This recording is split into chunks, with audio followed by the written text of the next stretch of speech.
there's one less variation left to be played.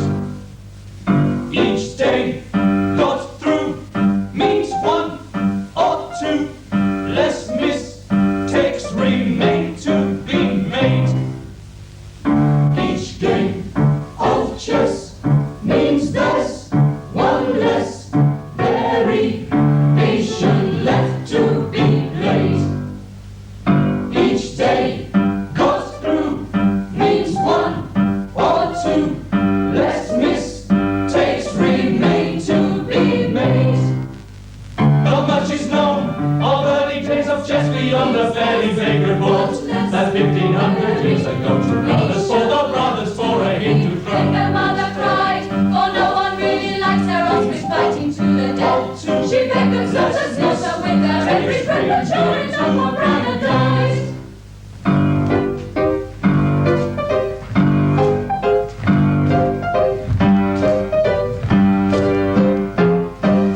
Sad beyond belief, she told her winning son, you have caused such grief, I can't forgive this evil thing you've done. He tried to explain how things had really been, but he tried in vain. No words of his could mollify the queen. And so we asked the wisest men, he knew the way to lessen her distress.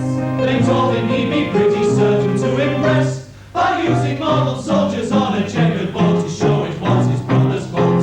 They thus invented chess.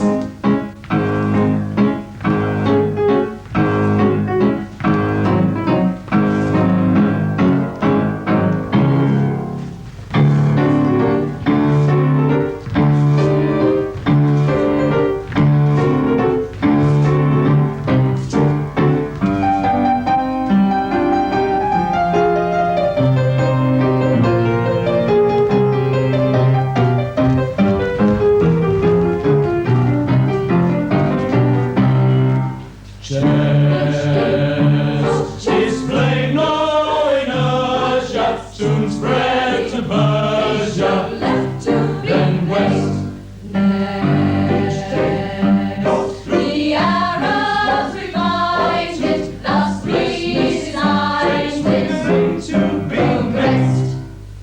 so further yet, and when Constantinople fell in 1453, one would have noticed many other refugee, including in his greater Was in settlements. their hands, and in the minds of leading figures of the Renaissance. The spirit and the speed of chess makes for the hands of all of Europe's global lands. We must record the game was further changed right across the board. The Western tension upon the To be played king and queen and rook, and bishop, knight and warlord took on the look. We know today the modern game was born, and in the end we see a game that started by mistake in Hindustan and boosted in the play by what is now in every corner of the globe, with nations squaring up to nations to determine no holds barred who wants to make who will parade the champion of chess.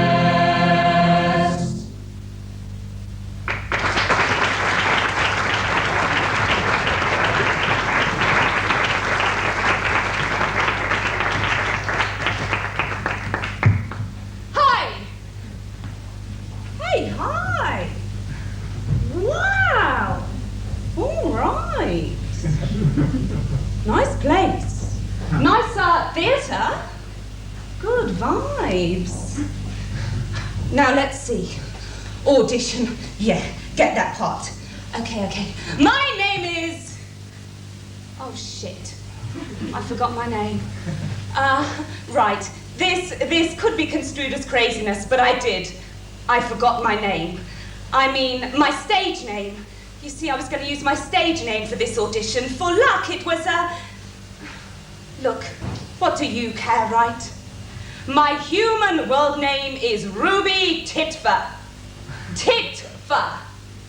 Okay. Now, I've got two pieces here for you today.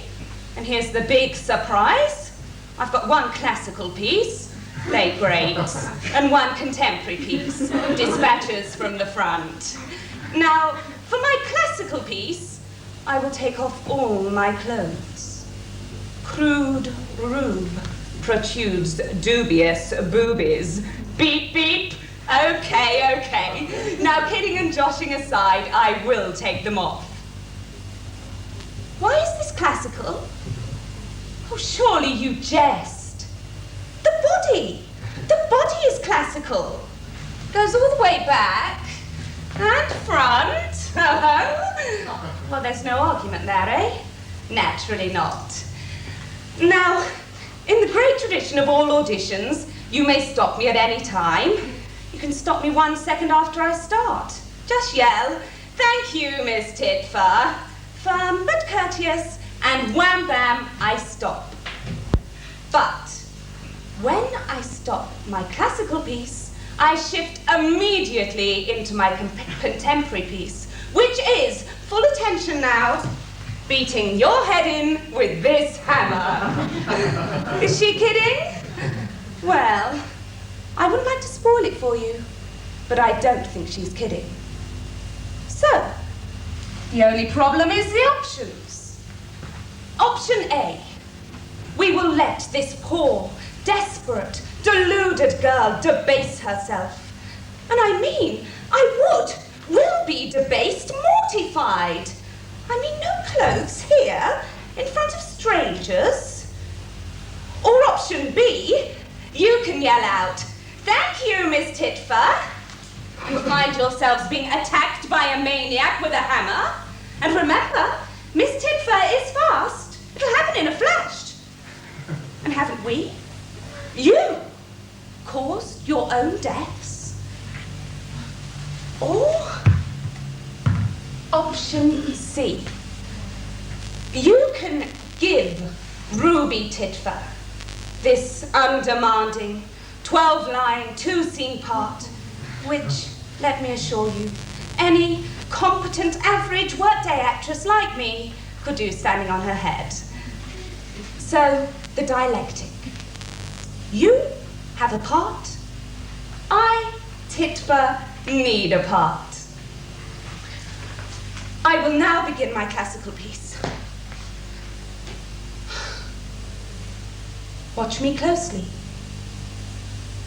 Both my hands are connected to my arms.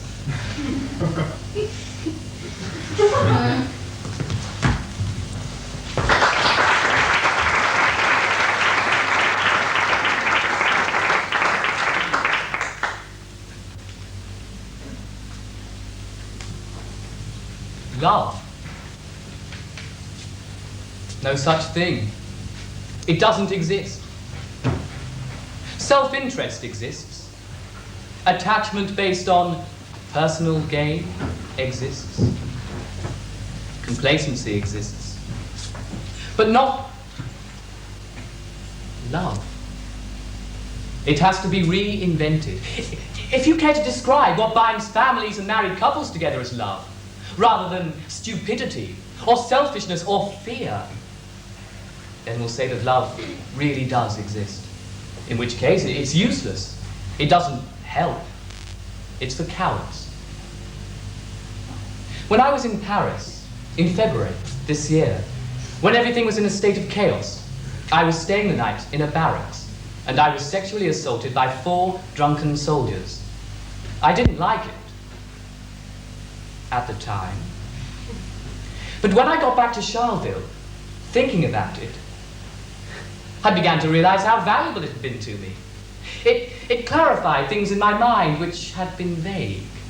It gave my imagination textures. And I understood that what I needed to be the first poet this century, the first poet since Racine or since the Greeks, was to experience everything in my body. I knew what it was like to be a model pupil, top of my class. Now I wanted to disgust them instead of please them. I knew what it was like to take communion. I wanted to take drugs. I knew what it was like to be chaste. I wanted perversions. It was no longer enough for me to be one person. I decided to be everyone. I decided to be a genius. I decided to be Christ. I decided to originate the future. The fact that I often regarded my ambition as ludicrous and pathetic pleased me. Well, that was what I wanted. Contrast, conflict inside my head. That was good. While other writers looked at themselves in the mirror, accepted what they saw and jotted it down, I like to see a mirror in a mirror, so that I could turn around whenever I felt like it, and always find endless vistas of myself. However, what I say is immaterial. It's what I write that counts. If you help me, I'll help you.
I've never seen a man's body before.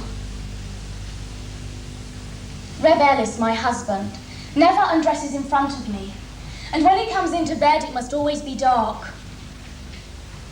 Well, those are your laws, or at least laws made in your name. Someday we must discuss that. Oh, but with Reb Ellis, believe me, your laws are fine. You must have made them because you knew so many women marry fat, ugly men. But suppose a woman marries Asher. Then what an awful law. Oh Lord, do you realize a man's body can be beautiful, not just his face? And perhaps a woman's body too, to a man, my breasts. Did you ever think about that? My breasts may be very nice. So if that's the case, why can't I wear my clothes around my face and leave my breasts bare?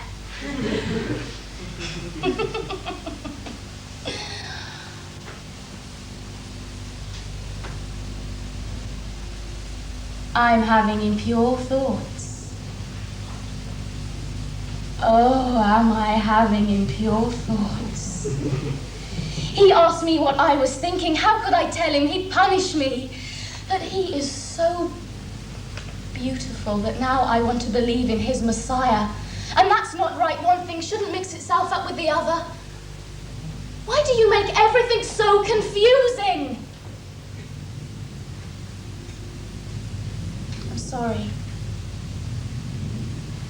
Forgive me for the things I say. I love you! You're just quiet like Mama. I haven't really seen a man's body before. Only half a man's body.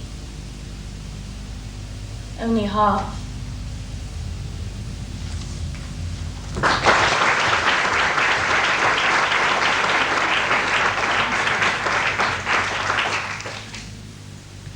They told me Julia would return directly. I wonder she has not yet come.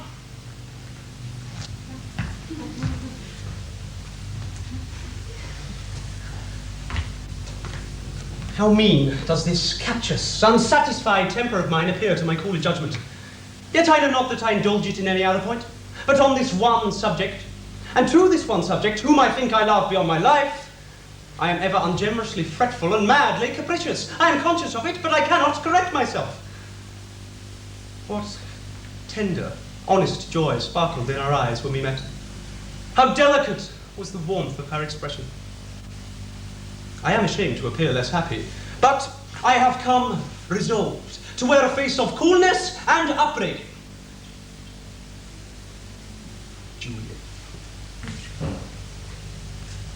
Julia? I must speak first. Julia, my joy at hearing of your health and arrival here by your neighbour Acres was somewhat dampened by his dwelling much on the mirth you enjoyed in Devonshire, on your high spirits, your singing, dancing, and I know not what. Julia, in tears.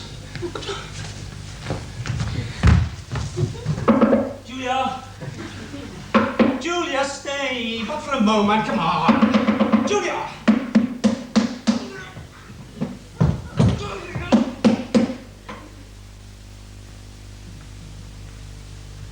The door is fastened.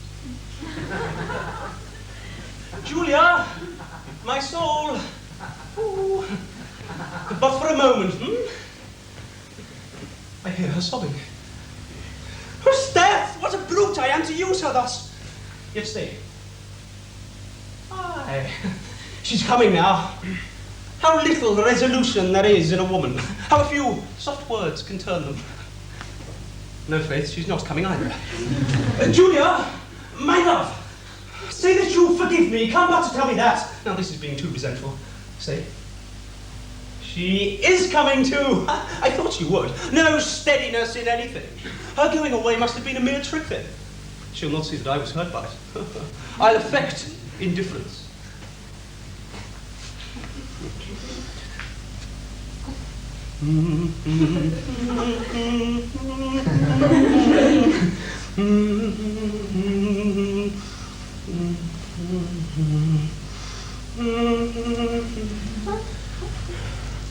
No wounds!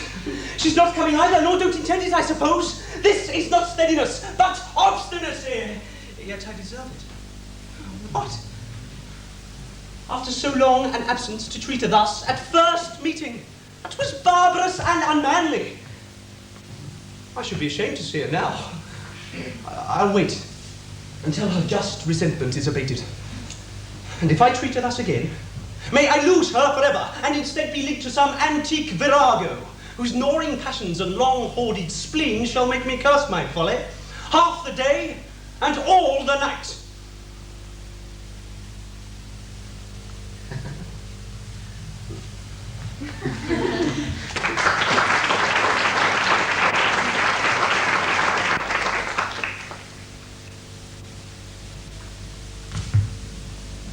The devil's back. He was lying with his head on my pillow this morning. When I woke up, I recognized him immediately, even though it's been years. The first time I ever saw him, he was standing in the corner of the room. I could feel something watching me. I had my bedclothes tucked up, almost to my nose, so I had to peer carefully round the room. There he was. He seemed to grow out of the corner until he towered over me. I panicked. I felt I was suffocating. My first husband was with me at the time. He called the doctor. He said I had asthma. The funny thing was, my asthma attacks never really went away until after my first husband was interned. I haven't seen the devil since. Until this morning. Liam bent over and kissed me goodbye as he was leaving. The trouble was that he blocked my mouth and I couldn't breathe through my nose, so I had to break away from him. After he'd gone, I closed my eyes and I tried to get some sleep. And then I heard the door open. Well, at first I thought it was Liam had come back, so I opened my eyes. And there he was. If he had any hair at all, it was all red. And he climbed onto the bed, and he lay with his head on my pillow. Well, I felt sick at the sight of him, because I knew I didn't have the strength to struggle. So I said, "Please, leave me alone." And you know, he replied to me. I was very surprised. He'd never spoken to me before. He said, very quietly, "All right, Donna." And then he vanished. But I don't believe he's gone. He never really goes away.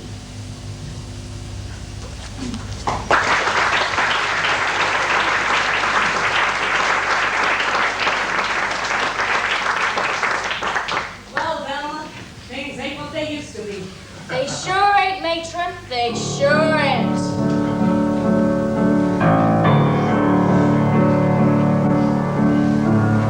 Whatever happened to fair dealings and pure and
rest. Ain't there no decency left? Nobody's got no class. Everybody you watch He's got his brains in his crotch. holy crap. Holy crap, what a shame, what a shame, what became of this.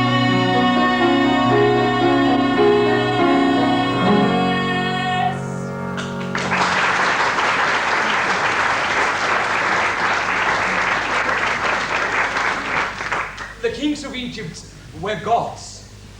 Everything they did was right. Everything they said was true. Everyone they loved became important.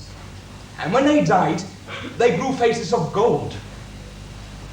You must try to forgive your parents for being average and wrong when you worshipped them once. Why are you so afraid? Is it because you have no partner? Oh, you're so silly. Silly. Do you think sex will change you? Put you into a different world where everything will mean more to you? I thought so too. Once. I thought it would change me into a man so my father could never touch me again. I didn't know exactly what it would be like, but I thought it would burn me and bring me terrible pain. But afterwards I'd be strong and very wise. There was a girl once, back in Berlin. She worked in her mother's grocery shop. One night, I had a few drinks, and just for a joke, I broke into her bedroom through the window. I stayed with her all night, and I entered heaven. I really did. Between her arms was the only place in the world that mattered. When daylight came, I felt I had changed forever. A little later, I got up. I looked round, but the room was exactly the same. This was incomprehensible. It should have been so huge now, filled with air. But it seemed so small and stuffy. And outside it was raining. I suppose I had thought now it will never rain again, because rain depresses me, and I was now a man and I could not be depressed. I remember I hated even the soap for lying there in the dish, just as it had done the night before. And she got up. I watched her putting on her clothes. I thought, we are tied together now by an invisible string. And then she said, it's 9 o'clock, I must be off. I'm downstairs to open the shop. Then I looked into the mirror. At least my eyes would be different. They were a little red, yes, but I was exactly the same. Still a boy. The rain was still there, and all the problems of yesterday were still waiting.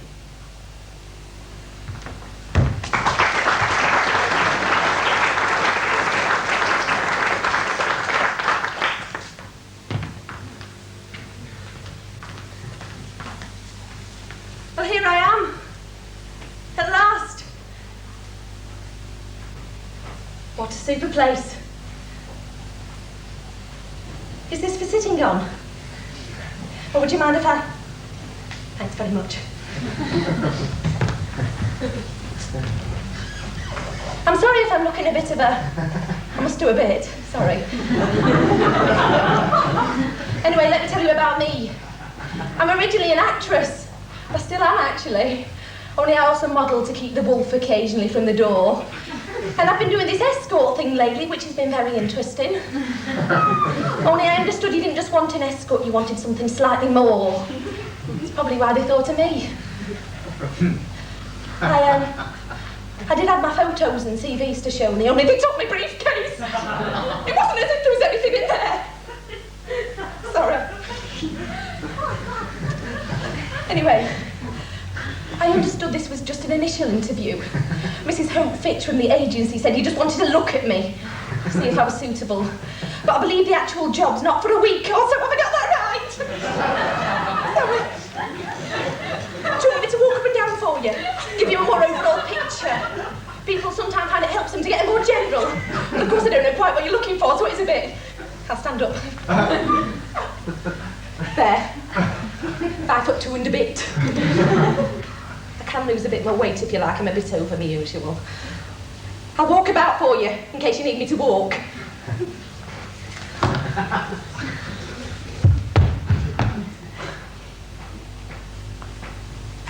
By the way, I don't usually limp, of course. Please disregard that. I just seem to have passed my knee. And naturally with heels on, I'm a bit taller. They help no end, of course, with all sorts of things. Look, I'm afraid you're going to have to take my word for an awful lot of things, really. I'm sorry, but I think I'm just going to have to go away somewhere and have a quick cry. I just seem to be in a bit of a state. Have you got to...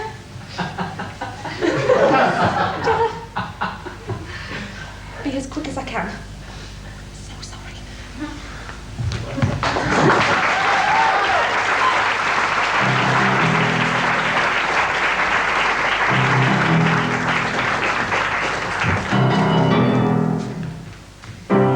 George was an original man.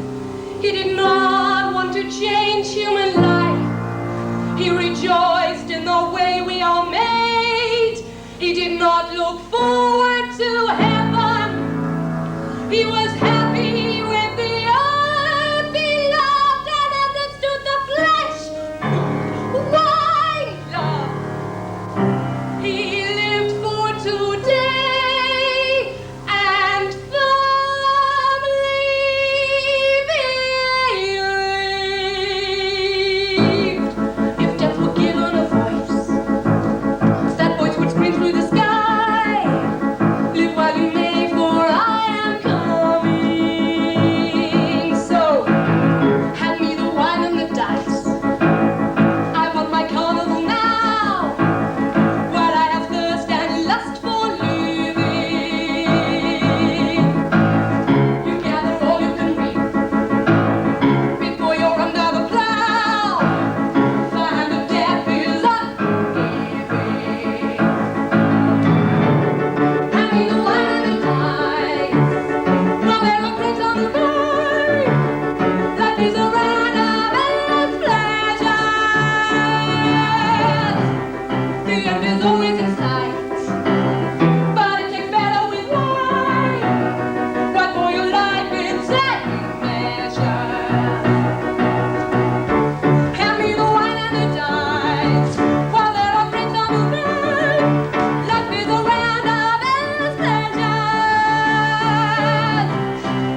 He opens his eyes. He sees you. He wants to tell you the story. He feels the need to drift back on the tide of his memory. Back. Back. Back. And I'm the lonely skinhead again. Jogging away every day to be the best. To be the best. And the press-ups. And the sit-ups. And a 1, 2, 3. 1, 2, 3. 1, 2, 3. And you've got to be fit to fight. And I do every Saturday night with my friends at weekends fight. Do you know about fighting? Nah. And I want to be the best skinhead. And I want to give everything, every single thing to the experience of the tingle. I'll tell you about the tingle. Well, you can't say it, can you? It'll come to you when you're fighting. Sometimes in the middle, sometimes at the end, sometimes at the beginning. But it won't stay. It's like you were there, you were fighting, but you are not there. You don't understand.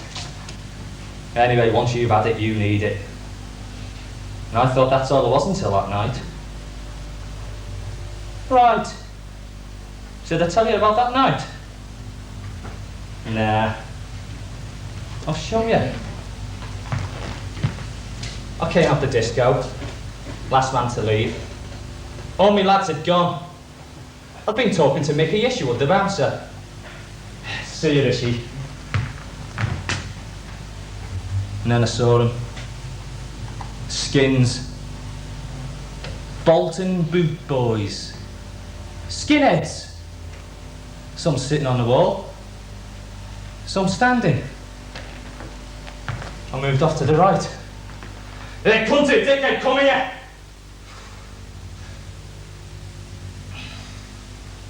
I looked at the moon. I heard the crack of denim, the scuffle down the walls, the pad and fall of the Dr. Martens boots. Pad, pad, pad. I closed my eyes. Pad, pad, pad. As they moved in, pad, pad, pad. I moved out! Caught one man under the chin. Can you imagine? It's magnificent! They were scattering. Ha! Caught one man between thigh and calf. Oh. Fingers up the nose, dragged the pace, lifted, nutted, lifted out my fingers to pierce out his eyes. And to my surprise, I saw a figure standing, watching me, like a ghost, all pale in the night. Seemed like I'd known him all my life. He was laughing at me. He was mocking me all fucking life. I sprang. But when I arrived, he'd gone. Too quick for me. Nah. I saw him disappear down a blind alley. I had him now. I had him now. I moved in to strike. My fist was like a golden orb in the wet night. I struck. Deep. Dangerous. And beautiful with a twist of the fist on the out. But he was only smiling at me. And he opened his eyes to me like two diamonds in the night. And I said, over to you, Buddha. So now, I just read the Dharma. And when the men at work pass the pornography, I pass it on and continue with the Dharma. And when my mum makes me out bacon and chips, I read of the Dharma. And when the man on the bus pushes, I continue with the Dharma.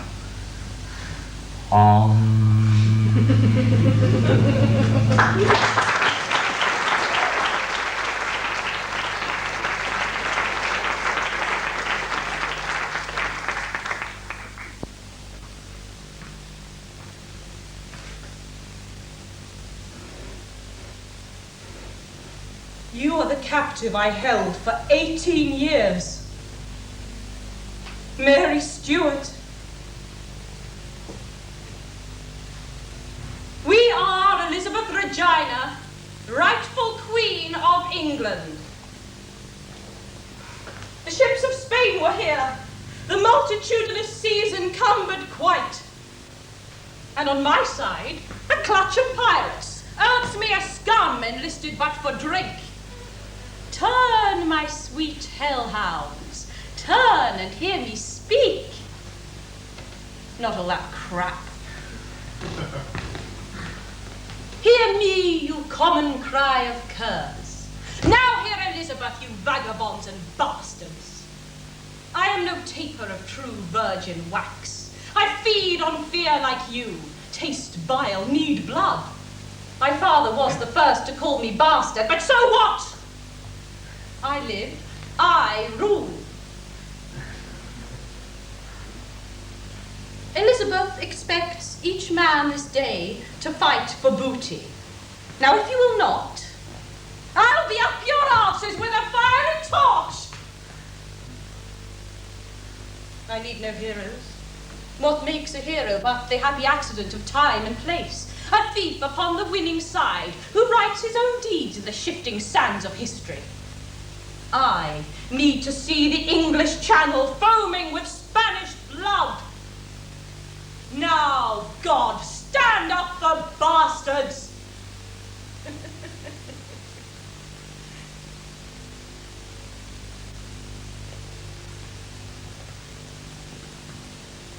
Mary,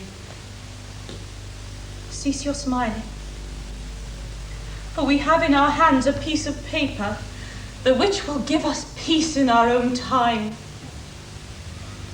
Your death warrant, it was the only way. How fair you look, as pale as monumental alabaster, and yet the brightness of your eye would shame the stars as daylight doth a lamp. Now, Mary, bend up all your spirits to their full height, tall, regal, then down you kneel, down, down.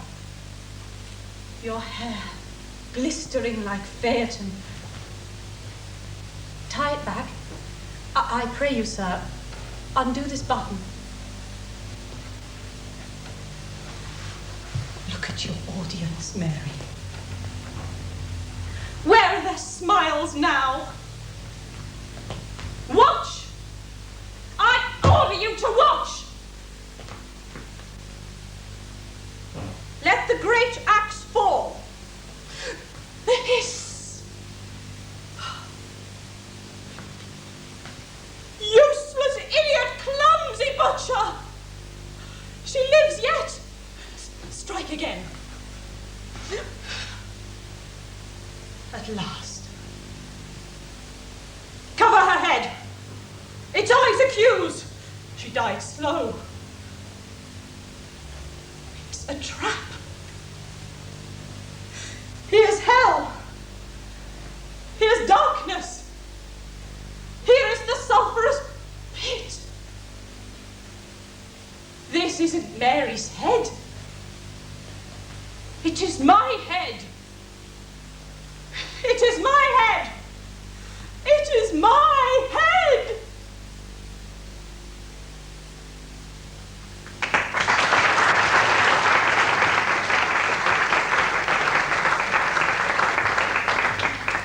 So, okay.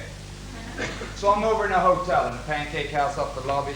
I'm working on a stack of them raisin and nut jobs. I'm reading the paper, I'm reading a case in the pancake house, the usual shot, am I right? Who walks over to the cash register but it's chick, 19, 20-year-old chick. She wants a pack of Marlboros.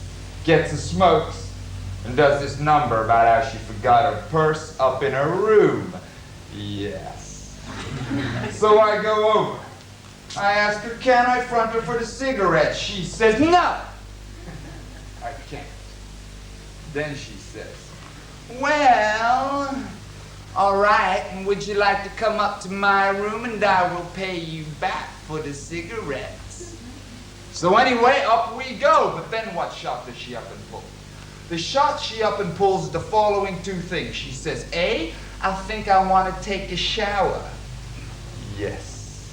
And B, then let's fuck. So all right, we get into the old shower, lathering her up, drop the soap, woo, we get out. Toweling off. And while we're toweling off, I lick my towel. Very playfully. And by accident, it catches her a good one on the ass. Thwack! We got a big red mark. So I'm all sorry and so forth. But what does this chick do? But let out a squeal of pleasure and relief. That would fucking kill a horse. She says, wait a minute. Crawls under the bed. From under the bed, she pulls out a suitcase. From out of the suitcase comes this World War II flak suit. Zip, zip, unzip. She gets into the flak suit and we get down on the bed.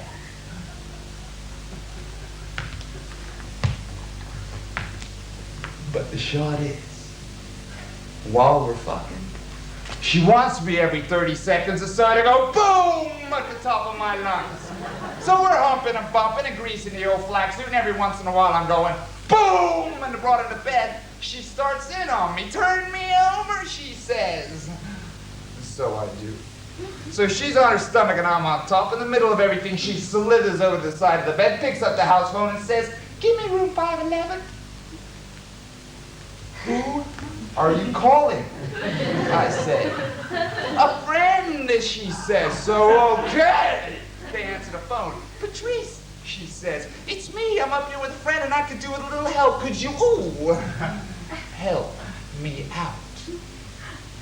So wait. So then all of a sudden I hear her coming out over the phone. So fine.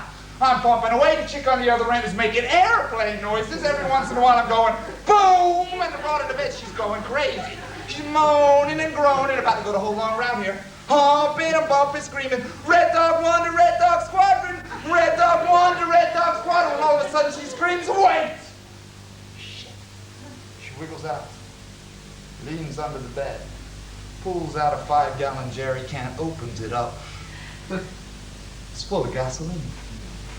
Splashes the mother all over the walls, whips a fucking Zippo out of the flak suit and whoosh! The whole fucking room's going up in flames. So the whole fucking joint's going up in smoke, the telephone's going rat-tat-tat-tat-tat-tat-tat-tat. The broad jumps back in the bed and screams, no! Give it to me now for the love of Christ! So I look at the broad and I figure, fuck this nonsense. You know, no one does it normal anymore.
So could we start again, please? I've been living to see you, dying to see you, but it shouldn't be like this. This was unexpected.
away.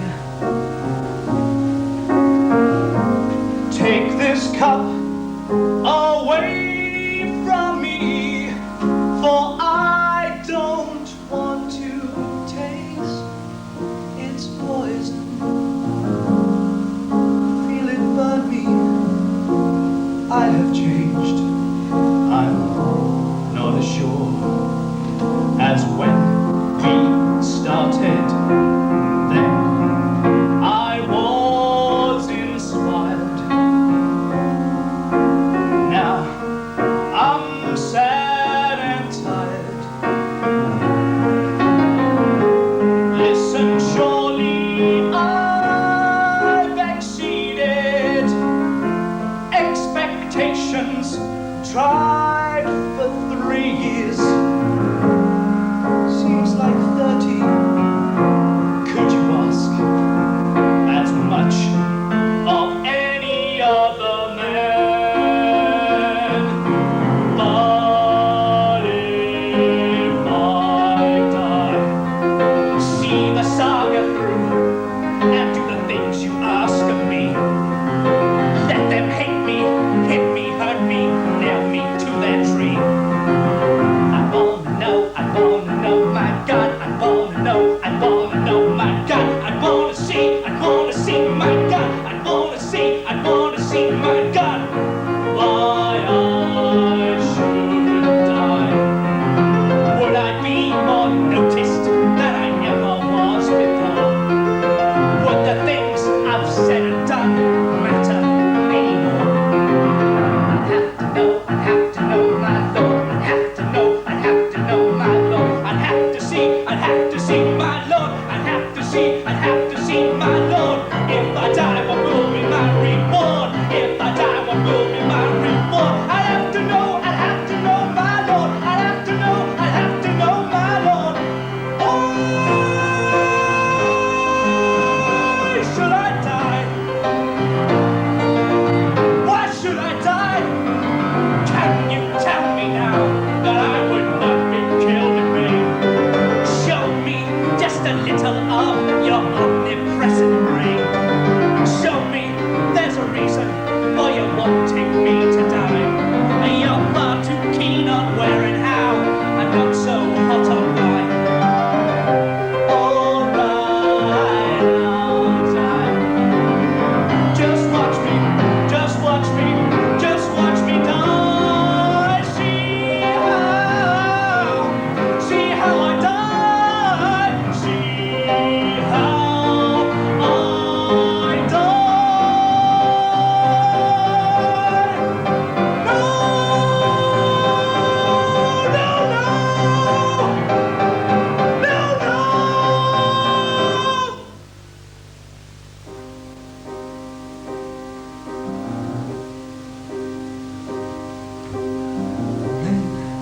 I was inspired. Now I'm sad and tired. After all, I've tried for 3 years. Seems like 90. Why then am I scared to finish what I started? What you started, I didn't start it. God, I read it's hard, but you hold every card. I will drink your cup of poison. Nail me to your cross and break me, bleed me, beat me, kill me, take me now, before I change my mind.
remembering the beginning. At home, in the fields, when I was still a little girl looking after the sheep. The first time I heard the voices. Well, that is what I like to remember. It is after the evening Angelus. I am very small and my hair is still in pigtails. I am sitting in a field, thinking of nothing at all. God is good and keeps me safe and happy close to my mother and my father and my brother in the quiet countryside of Domremy. My big sheepdog is lying with its head in my lap. When suddenly I feel his body ripple and tremble, and a hand seems to have touched my shoulder, though I know no one has touched me. I turn to look. A white light was filling the shadows behind me. The voice was gentle and grave. I had never heard it before, and all it said to me was, "Be a good and sensible child, go often to church."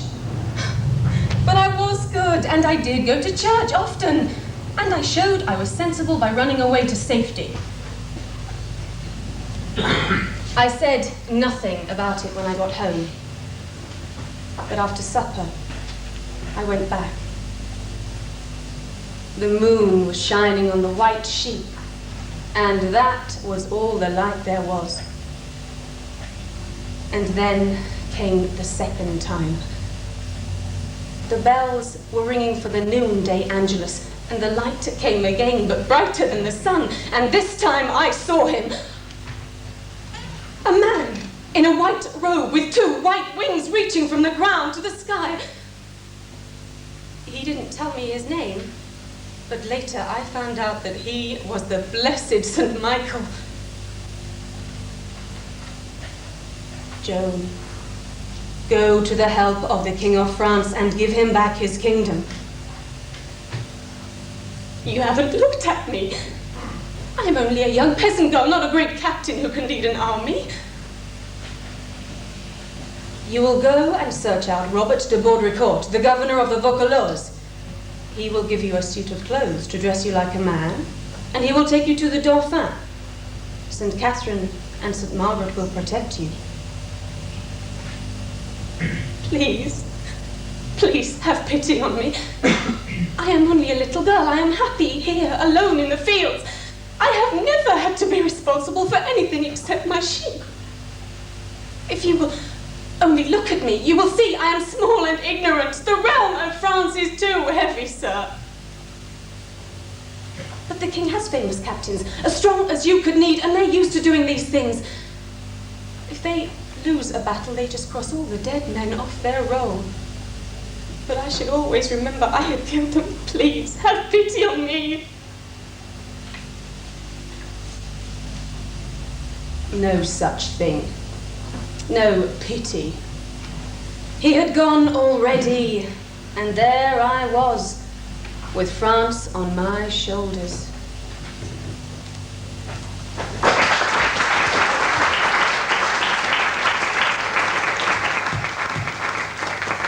My name is George Gordon. Lord Gordon.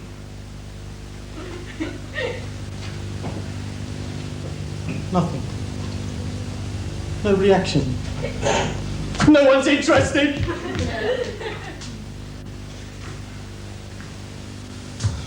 It's always like this. I greet people. Their eyes glaze. I ride in Hyde Park. My horse falls asleep. I am a man of stunning mediocrity. This can't go on. I must do something. Now. Oh, but what? How does Mr. Manners make everyone turn around? Of course, politics. I'll make a speech in the House. All criminals must be severely punished. stealing a handkerchief is already a hanging offence. I know. I'll make England thrifty and enclose the common land. I think that's already been done. Starve the poor to death. Perhaps politics is a little too ambitious. I know. I'll write. Oh, even women do that now. Oh, but about what? No. I'll be a wit. I'll make everyone laugh at what I say. I'd have to think of something funny. Sir John is a rake. Now that's a possibility. But the ladies are so demanding, and my manhood won't always rise to the occasion. Shall I die in a duel? No. Lord Luttrell's famous for winning a fortune at gambling. Oh, but how do I know I'd win? This is desperate. I could at least dress outrageously, but that's so expensive. Here are some ordinary people. They must notice me, if only because I'm a lord. Oh, God, please let me be noticed just once. Please show me the way.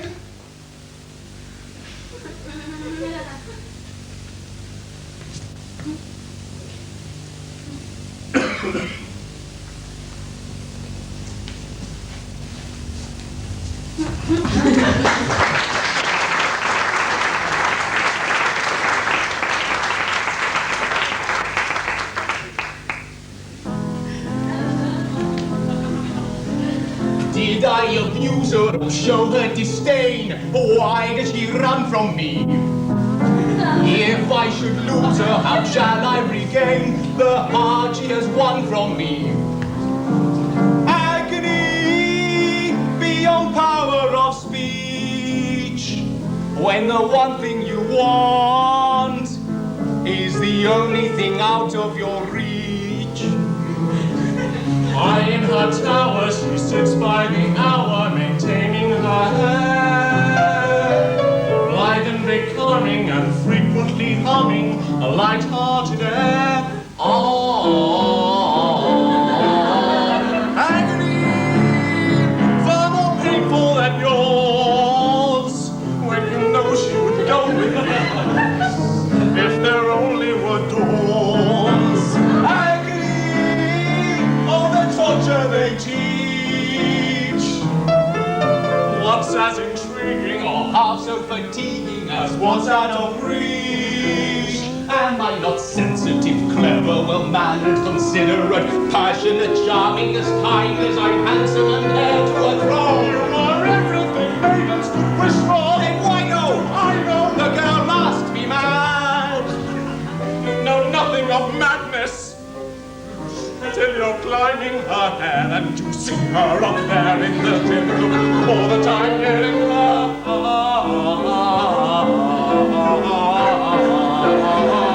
Agony, misery, although it's different for each. Always 10 steps behind, always 10 feet below, and she's just out of reach. Agony that can cut like a knife. I must have her to wife.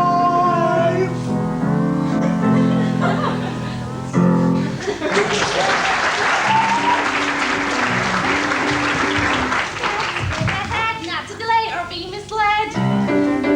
I should have heeded her advice, but he seemed so nice.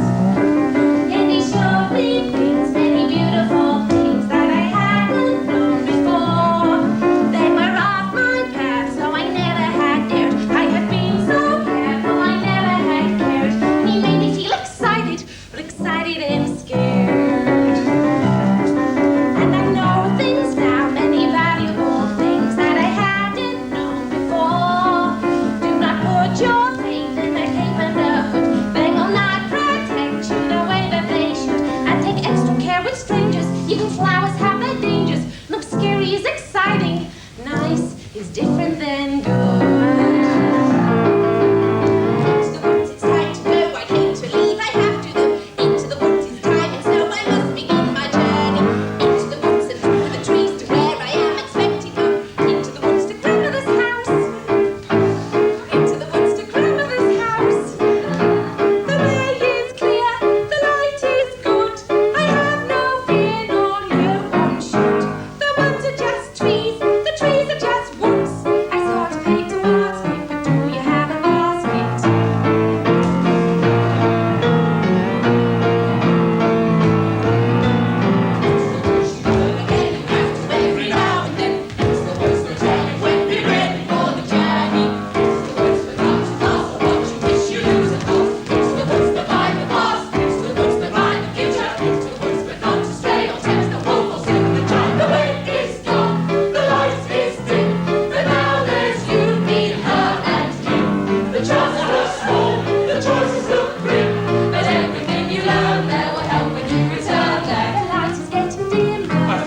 when I am.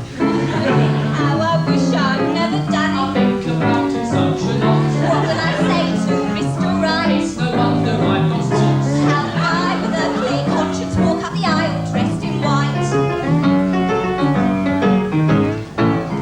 Unprepared like all the fellas. Oh, what a fool I've been. Only brother like the rest. And I'm only 17. Prevent last minute fumbles, I put it on before I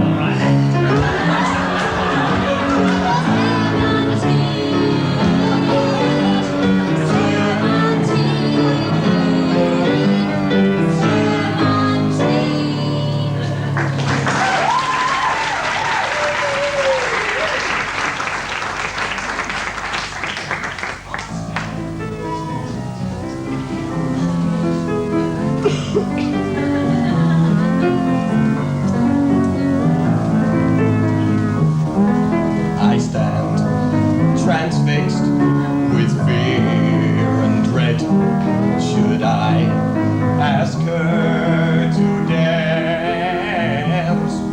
Heaven awaits if she says yes, but can I take the chance of the long walk back if she says no?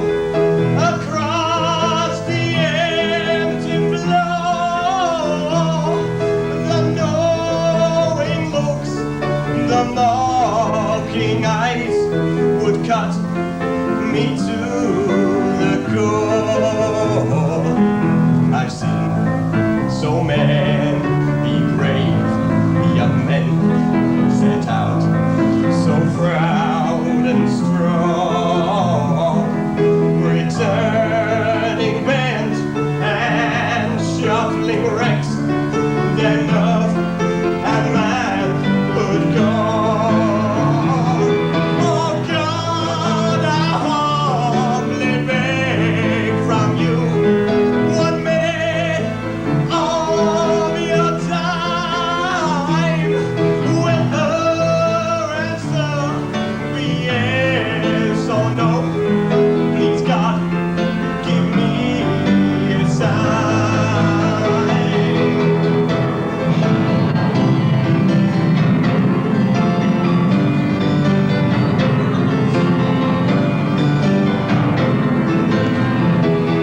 God, you save me from the long walk back, from shame and misery. If not for you, that broken lad would surely have been me. Would surely have been me.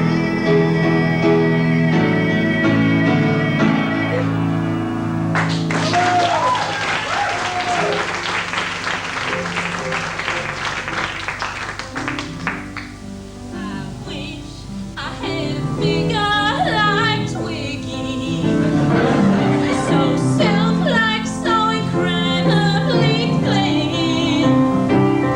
My dad says she's lucky, her legs don't snap, but he's lying, trying to make me feel better. I wish I had a figure like Twiggy, then my life would be one social wow.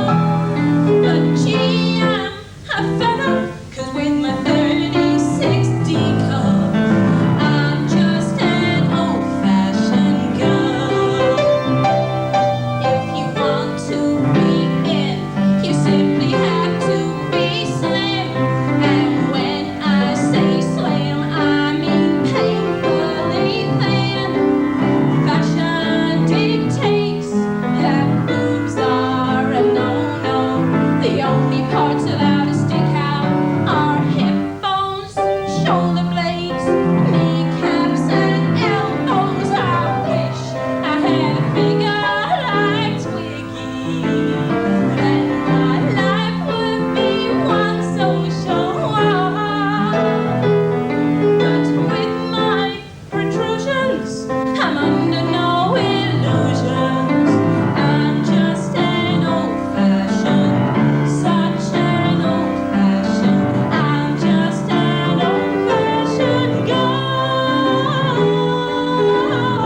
everyone start rocking on.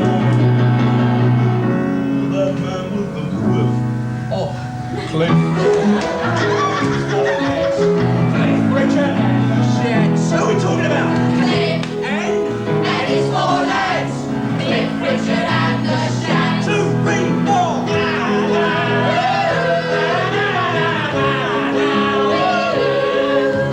Cliff Richard and the Shack.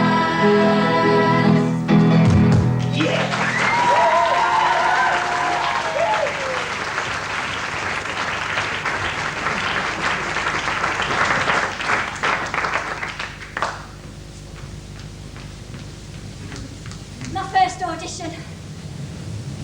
Oh God, I'm nervous. Do I look nervous? Well, I am. I'm ready now. The expense! Shit! 20 quid return and 18 quid to audition. Oh God. Oh, I don't know why I want to act. Well, I mean, I do. Everybody has a dream, I suppose. And you see, I'm not from a theatrical family. My dad drives a bus and my mum works on school dinners. Do you know, it's taken me 3 years to get an audition together.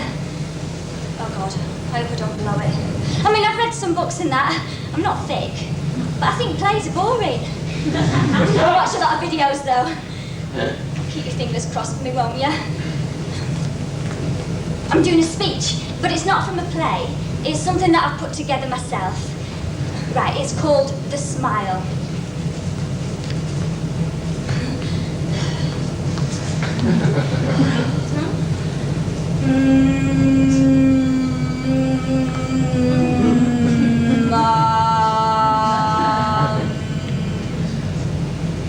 Right, I'll start, shall I? I'm a bit nervous, so it might be a bit shit.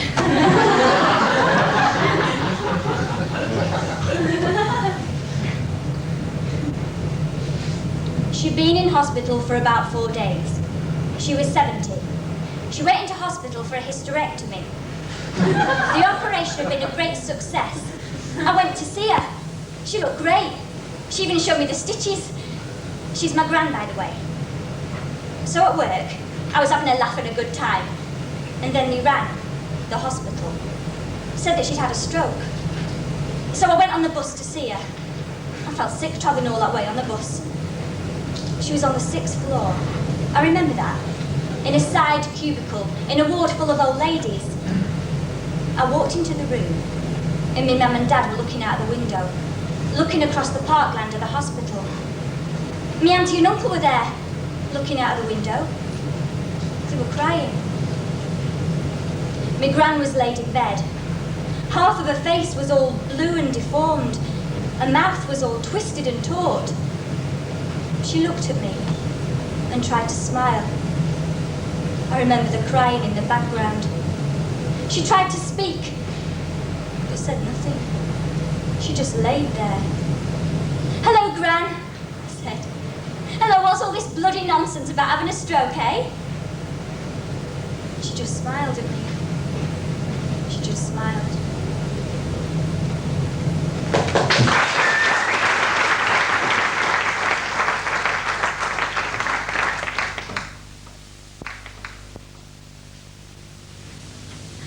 Love. Love. Reggie knows his mind about love. And Reggie's never been a one for it. It's all bunk. It's all got up by women. Not that I can't handle them. Women. The bloody female. I'm a dab hand with the ways of love and women when I want. Much of the time I don't want, that's all. Nah. That'll give me the pip. Women. With little women's things. Brushes. Tweezers. Sanitary towels. Hair clips. Nasty little instruments to cut you. Coming at you with teeth to give you bites. They're violent, women are. The bitches coming up to you, getting violent, start to pour you about. Get you doing things to them, and they doing things to you. My mother cut my hair. Very, very short. Came at me with scissors, the bitch! Gouging. Cutting off my length. I am a private man and I know my rights.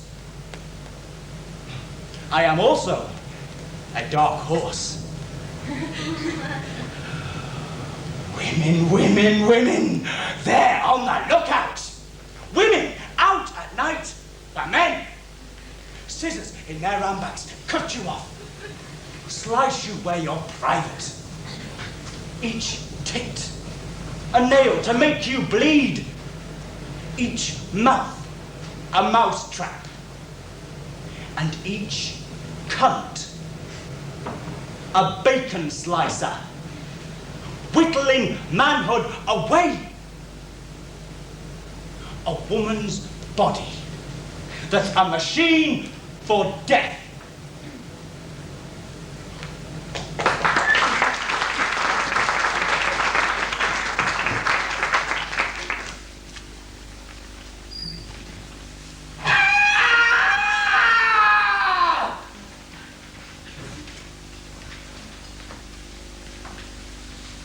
Later on, when it's dark, we'll take him outside and bury him.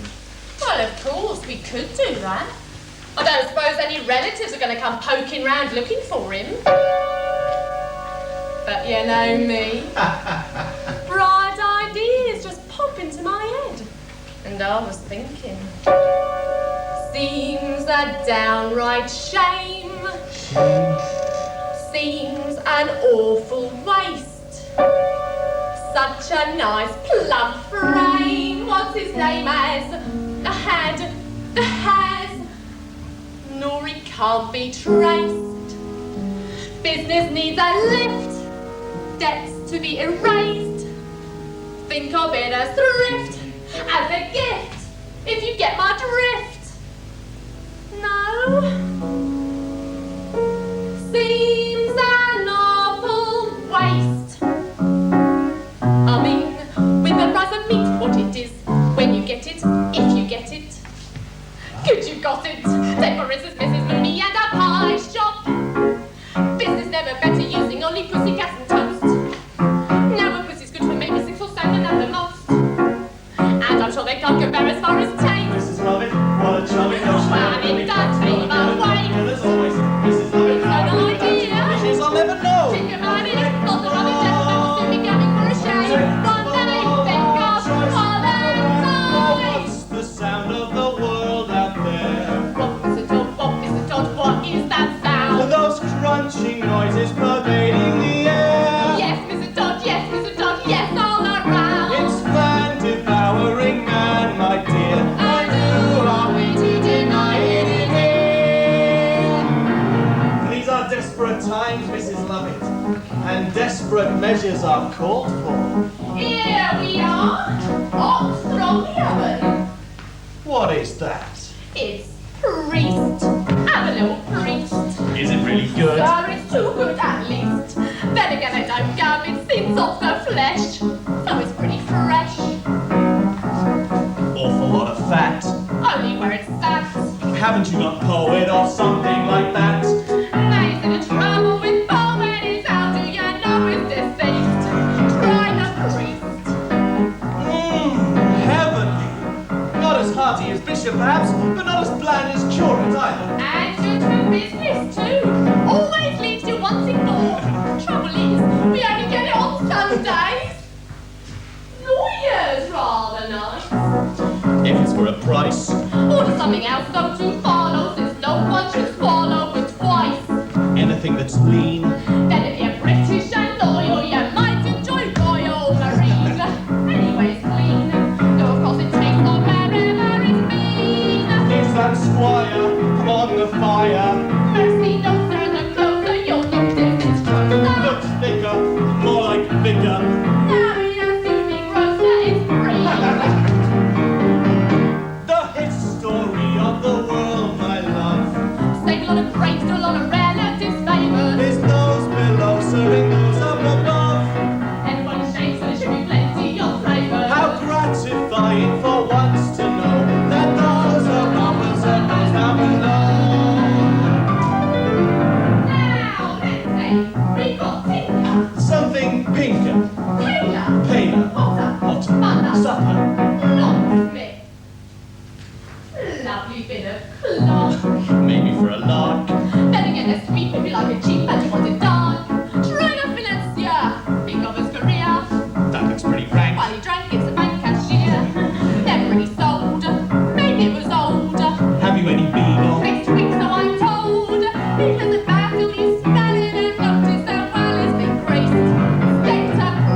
Oh, Mr. Dodge, ooh, Mr. Dodge, what does it tell? Is who gets eaten and who gets to eat.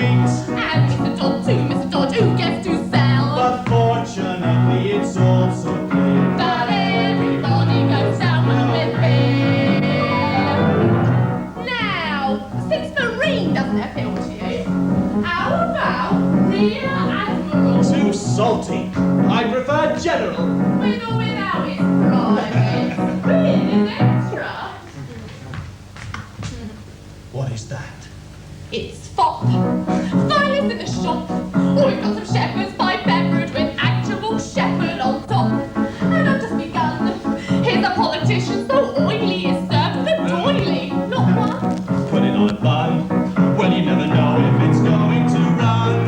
Try the friar, fried is friar. No, the clergy is really too coarse and too mealy. Then actor, then through actor. Yes, and always arrives overdone. I'll come again when you have judge on the menu. Have charity towards the world, my pet. Yes, I know, Nana. We'll take the customers that we can get. High, born and low, my We'll love. not discriminate great from small. No, we'll serve anyone, really anyone, And to anyone at all.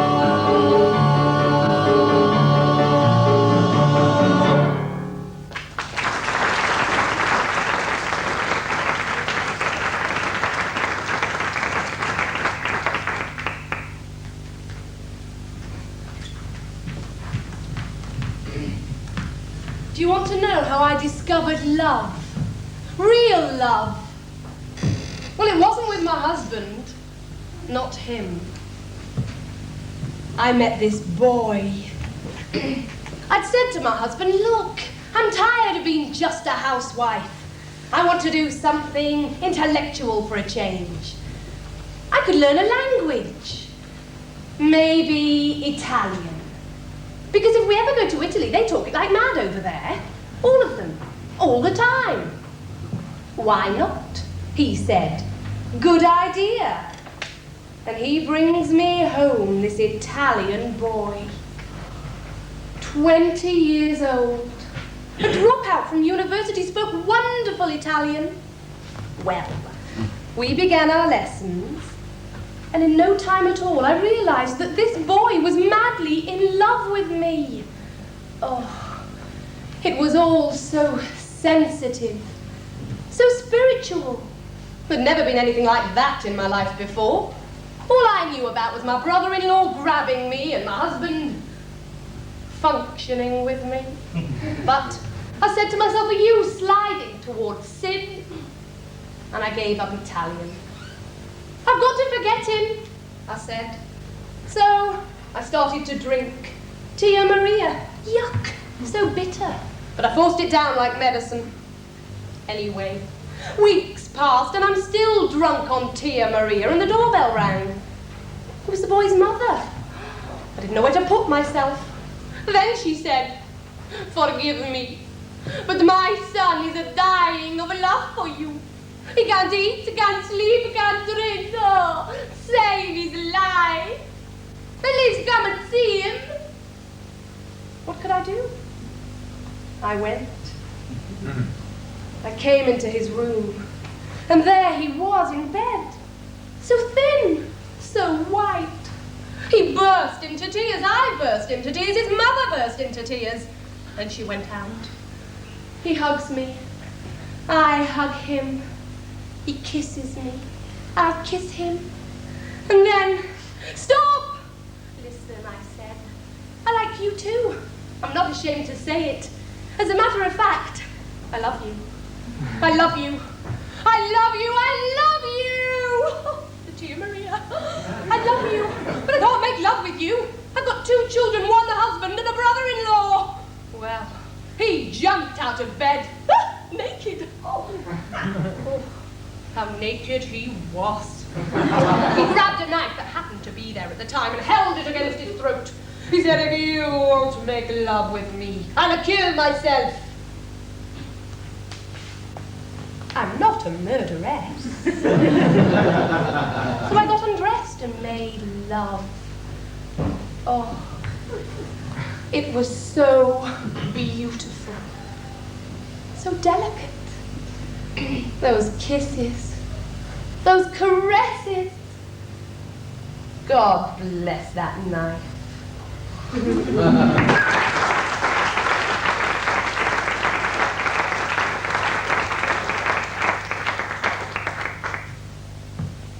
You know, I'm damned if I get this. I'm damned if I know what the hell's going on. Forgive my language. Lord, it's frightening. I can't believe I'm still the same man. I mean, when I was a student, I was actually quite easygoing. I spent all my time at the Film Society and running the campaign for Real Ale. But now I can actually feel my sense of humour departing. It's gone. Can you tell me, is anything right with the church? I mean, is the big joke that having lived and died on the cross, Jesus would bequeath us what? Total confusion? A host of good intentions and an endlessly revolving cyclo-style machine? Is he really entrusting his divine mission to people like the Reverend Donald Bacon, universally known as Streaky? I must pray for Lionel.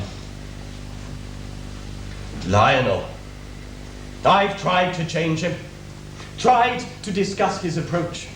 All he ever says is, let he who is without sin cast the first stone.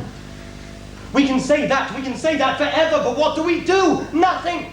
And he's not bothered in the least. He's racist, sexist, and ageist. I know I'm not without sin, but he bloody well... Sorry. Well, like the other day, I said, look, there's this big Billy Graham crusade. I asked, what are we going to contribute? Nothing, he said. We don't like their methods. What he means is, we won't work with Billy Graham. Oh, we can't work with him. Because, you see, he has this habit of touching people's feelings. Yes. Like everything in England, it turns out to be a matter of class. Educated clerics don't like evangelicals, because evangelicals drink sweet sherry, keep budgerigars and have ducks in formations at their walls. And they also have the distressing down-market habit of trying to get people emotionally involved. You know I'm right. I went to grammar school. I was brought up among these normal, decent people who shop at Allied Carpets and are into DIY, and I don't think they should always be looked down on. If you'll excuse the pun. Jesus didn't come to sit on a committee. He came to preach repentance and to offer everyone the chance of redemption in their innermost being. Please, God, help Lionel to see this. Otherwise, things are going to get rough.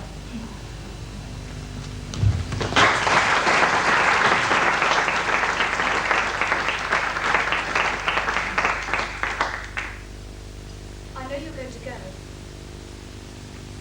I've been thinking a lot about what you said, and I believe that you love me too. And I understand that she gives you something else. Something you need, I think, is what you said. Well, I wanted to apologise for yesterday. I was so confused. I didn't know what to do with myself. I mean, 2 years. What does a person do? I felt so ugly. And I don't mean just looks. I mean, ugly. And then you held me and touched the back of my neck and kissed me and said the things you said, and I felt a lot better. So, I did our laundry like I always do on Sundays, and in the middle of folding our bedspread, I noticed your jockstrap in the washing machine. It was twisting and turning and being mangled and manipulated in all sorts of painful positions. Looked as if it was crying out for help. And then the strangest thing, I imagined you were still in it. I couldn't stop laughing. Everyone started staring at me. A woman came over to me and told me not to inhale too much of that fabric softener. Then, all of a sudden, I heard your voice. So I ran over to the machine, lifted the lid, and I could hear you in there, choking on the Radian and the lemon fab. But I couldn't make out what you were saying, so I shouted, "What is it? What are you saying?" And the manager of the laundrette yelled back, "I'm going to call the police if you don't stop screaming at your wash." Well, it made me think. It made me think that maybe I'm not handling this too well. I can't drop 2 years of being lovers and go back to being friends. We were never friends. We slept together on the first date, remember? Oh, and I know you wanted to leave it on good terms, like telling me you still love me and that. But I really think it'd be easier for me if we break up as enemies. It'd be easier for me to hate you openly instead of being so adult about it. I mean, why be adult about it? So we can meet for lunch and laugh. So you can tell me about your lovers and I can tell you about my lovers. I don't want to be your friend. I love you. But I never said I liked you.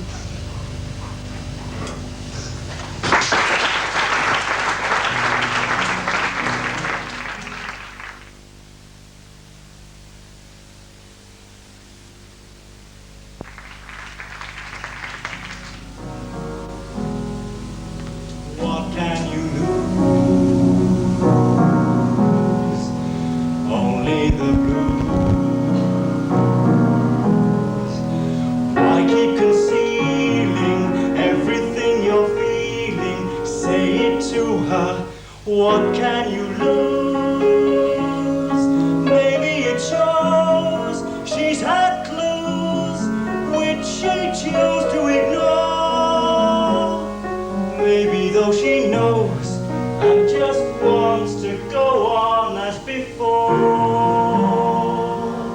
as a friend, nothing more.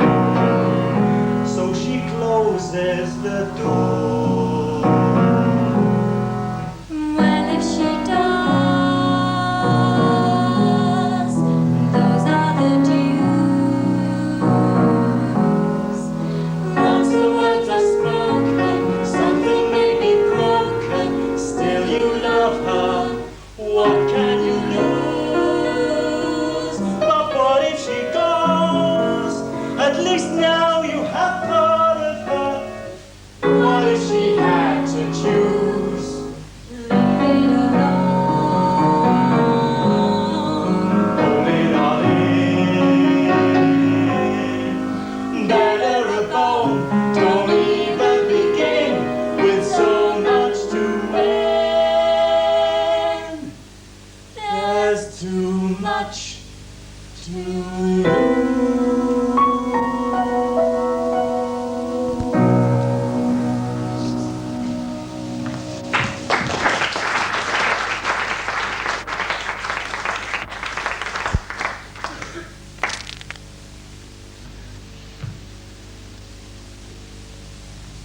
Do you ever think of yourself as actually dead, lying in a box with a lid on it?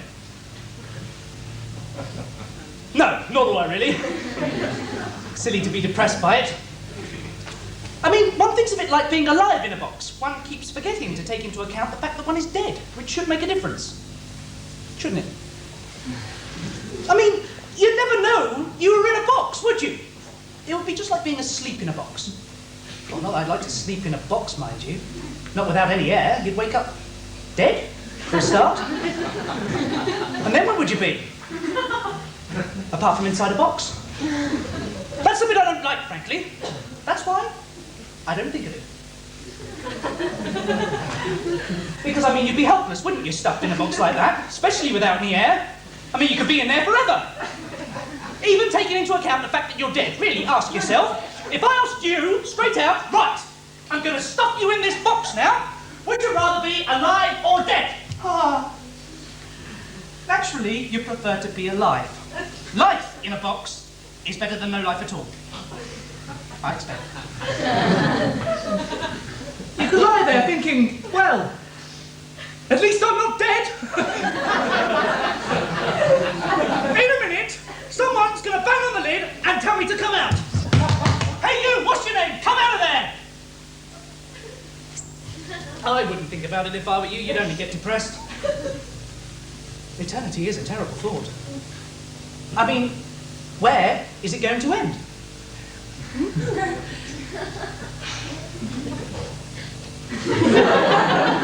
Fire! It's all right. I'm just demonstrating the misuse of free speech. To prove it exists. Not a move. You should all burn to death in your shoes.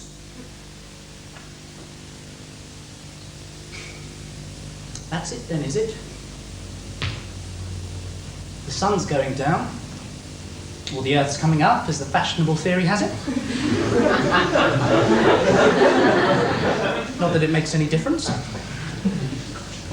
What was it all about? I mean, where did it begin? Couldn't I just stay put? I mean, no one's going to come on and drag me off. I'm still young, fit, I've got years. I didn't do anything wrong. I didn't harm anyone. Did I? All right then. I don't care. I've had enough. To tell you the truth, I'm relieved.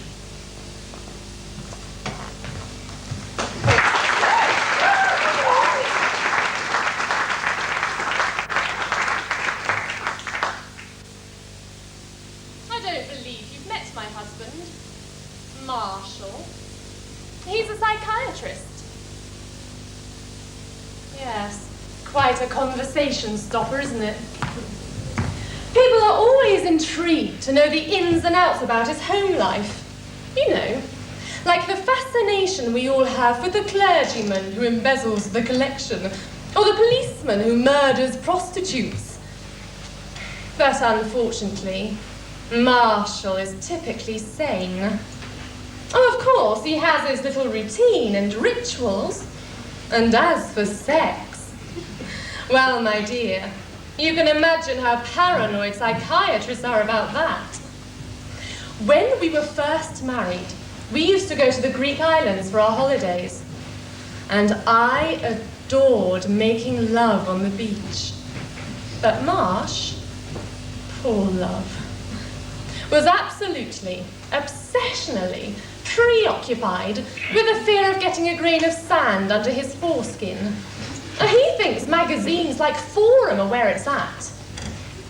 That's where he got this idea, to try and train me to relax my throat muscles in order to perfect my fellatio performance. Oh, don't misunderstand me.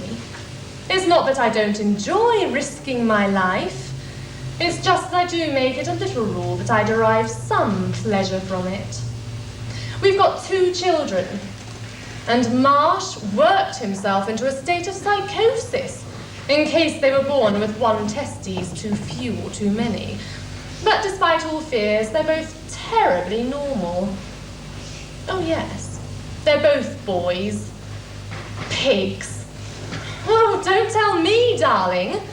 I've tried them with the handicraft classes, cookery, the lot, until I've literally pulled my hair out.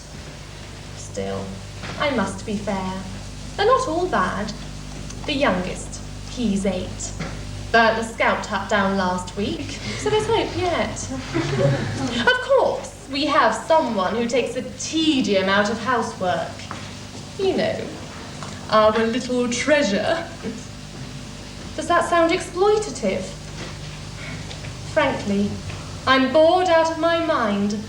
And if I had to do irksome grotto chores, I'd go completely off my head. I loved going to the pictures in the afternoon. It's so common. Marshall is trying to sue Ken Russell because it was after I saw Women in Love that I suffered my little bout of kleptomania. Anyway, you know that bit in the film where that other woman smashes a vase over that prick's head? Are we still allowed to say prick? Are we still allowed to say head?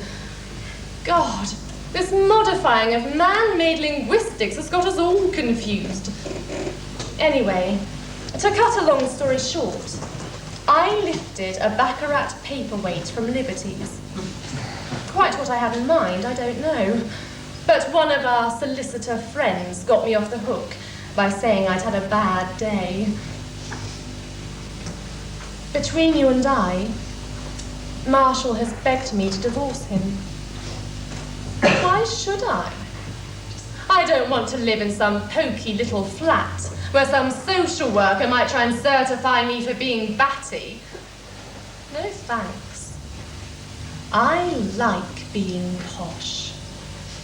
Don't listen to all this live without men rot. The way forward is to use them and have some fun.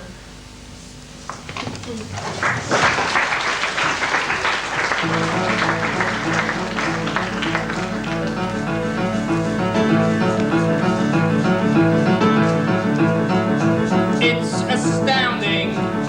Time is fleeting. Madness takes its toll. But listen closely, well, not for very much longer. I've got to keep control. I remember during the time war, the drinking of those moments when the blackness would hit me, and a boy would be calling. Let's do the time warp again. Let's do the time warp again. It's just a jump to the left. And then step to the right. Oh, with your hands on your hips. You take it easy time. But it's a pelvic thrust that really drives you insane. Let's do the time warp again. Let's do the time warp again. So dreamy, oh fantasy creamy, so you can't see me, no, no, no. In another dimension, With my investigation, well suited, I see it all.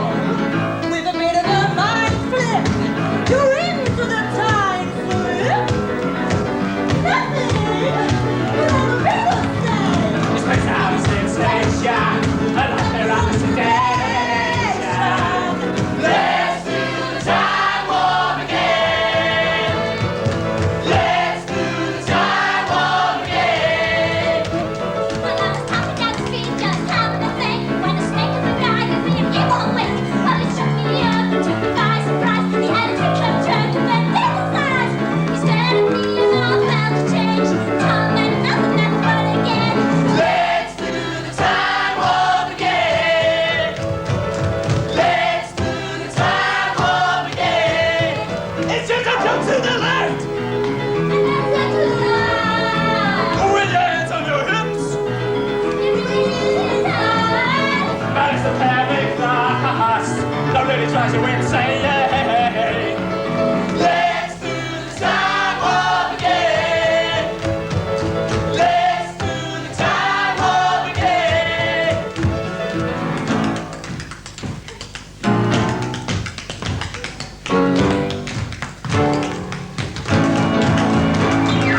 Let's do the time warp again. Let's do the time warp again.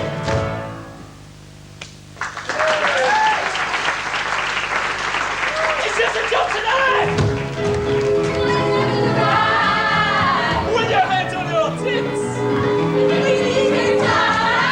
But it's a pelvic thrust that really drives you insane. Let's do the time warp again. Let's do the time warp again.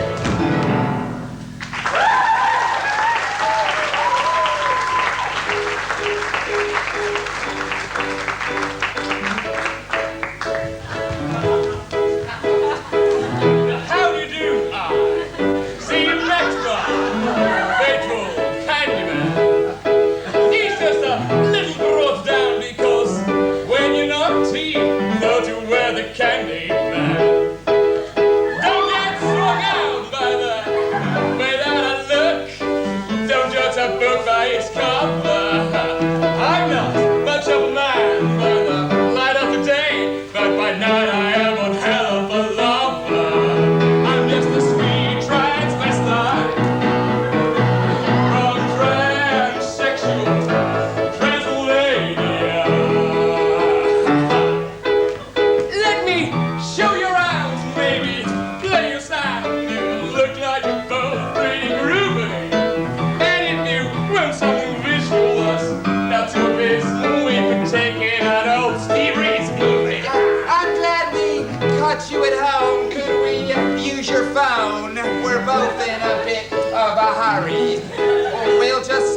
a satanic mechanic. I'm just a sweet transvestite from transsexual Transylvania. Why don't you stay for the night and maybe a bite? I could show you my favorite obsession. I think making a man with long hair and a tan, and it's good for relieving my tension. I'm just a sweet transvestite.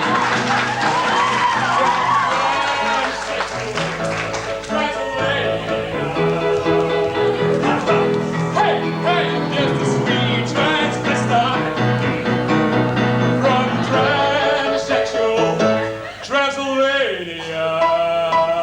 Ha ha!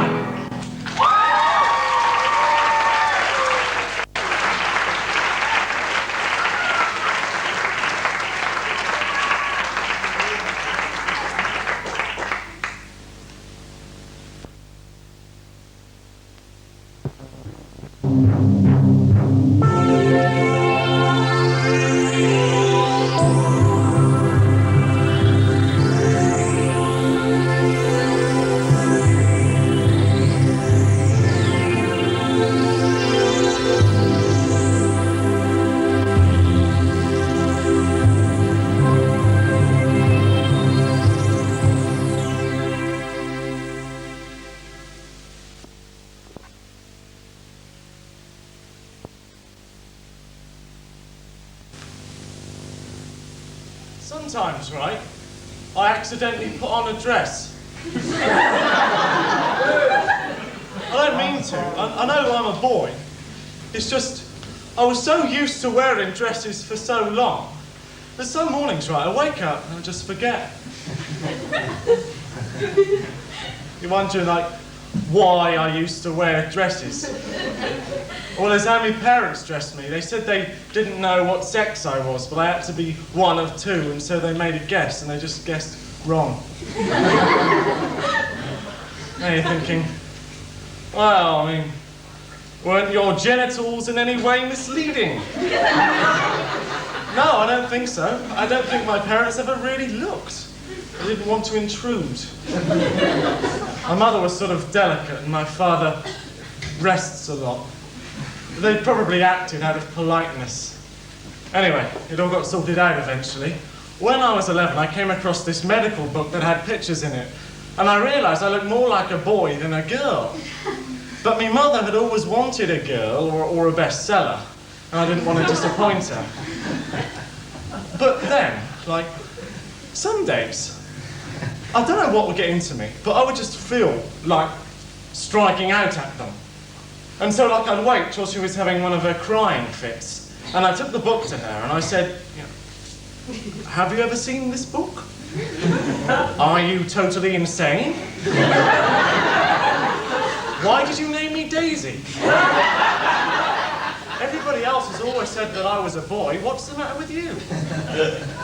And she just cried and cried. And then she said, perhaps you are a boy. We don't want to jump to any hasty conclusions. So let's just wait and we'll see if you menstruate or not. I asked her, you know, what that word meant. She slapped me and washed my mouth out with soap. Then she apologised and hugged me and said that she was a bad mother. And then she washed her mouth out with soap.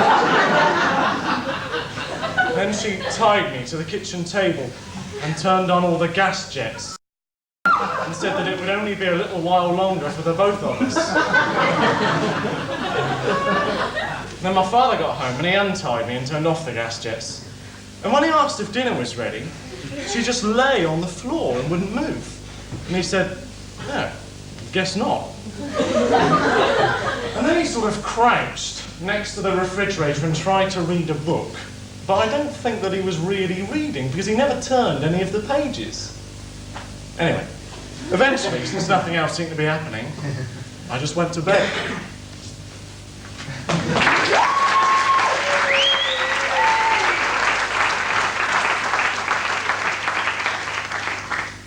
Most people think not having it on is fidelity.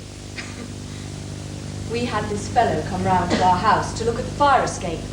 He spent 10 minutes looking at the fire escape and an hour and a half betraying his wife. Little jokes about her ways, her relatives, her cooking, who she fancied on TV.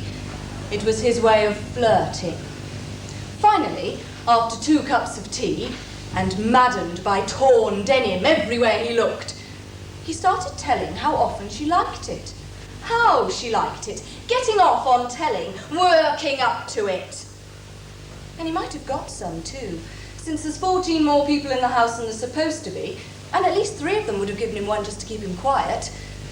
But in the end, he panicked, denied himself, went away. Faithful, you see. All relationships hinge in the middle. Sex or no sex. What a fantastic range of possibilities, like an on-off switch. It's what comes of making such a mystery of it. When I was 12, I was obsessed. Everything was sex. Latin was sex. The dictionary fell open at meretrix, a harlot. You could feel the mystery coming off the word like musk. Meretrix. This was none of your Mensa A table. This was a flash from the forbidden planet, and it was everywhere. History was sex. French was sex. Art was sex. The Bible, poetry, pen friends, games, music.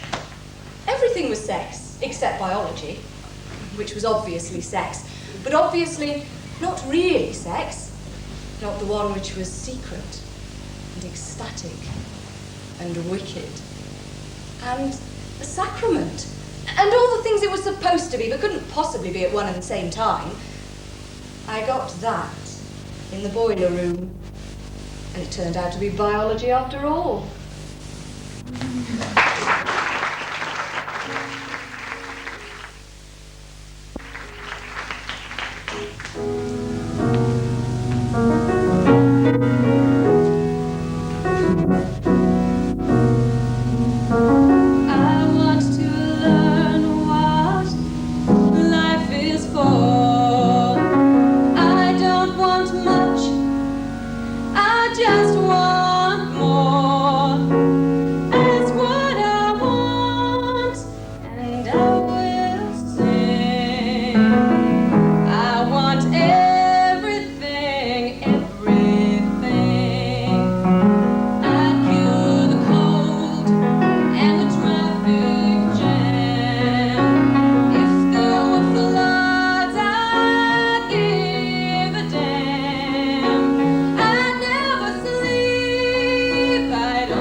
we were at the beach.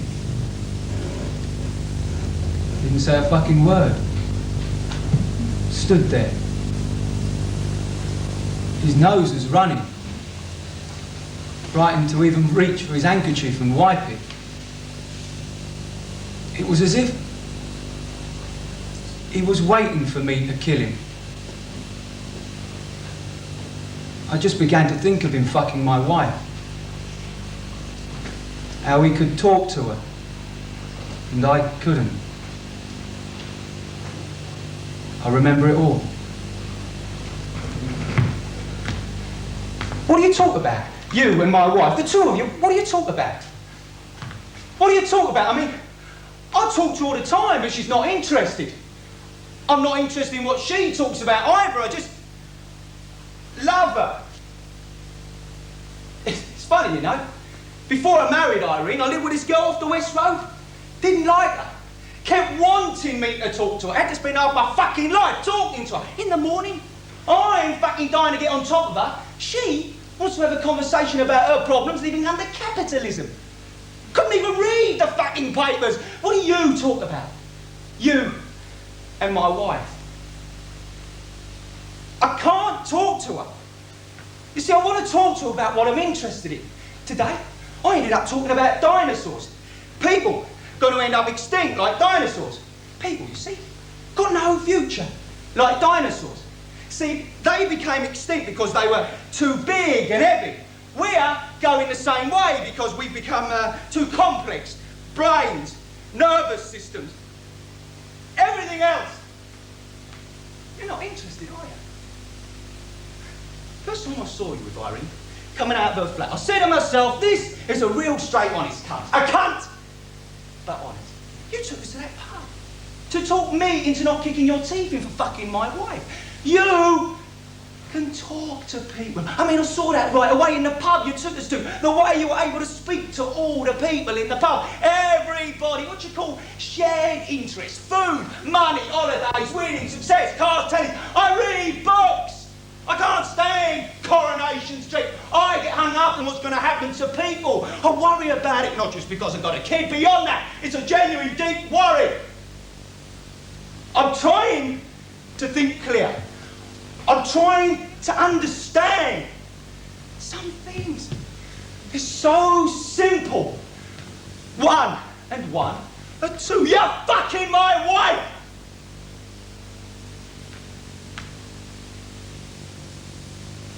Don't know what it was. Cold. Half the booze going to my head. The dark. Him really shitting himself. Never frightened anyone like that before. That's when I raised the gun level to his head.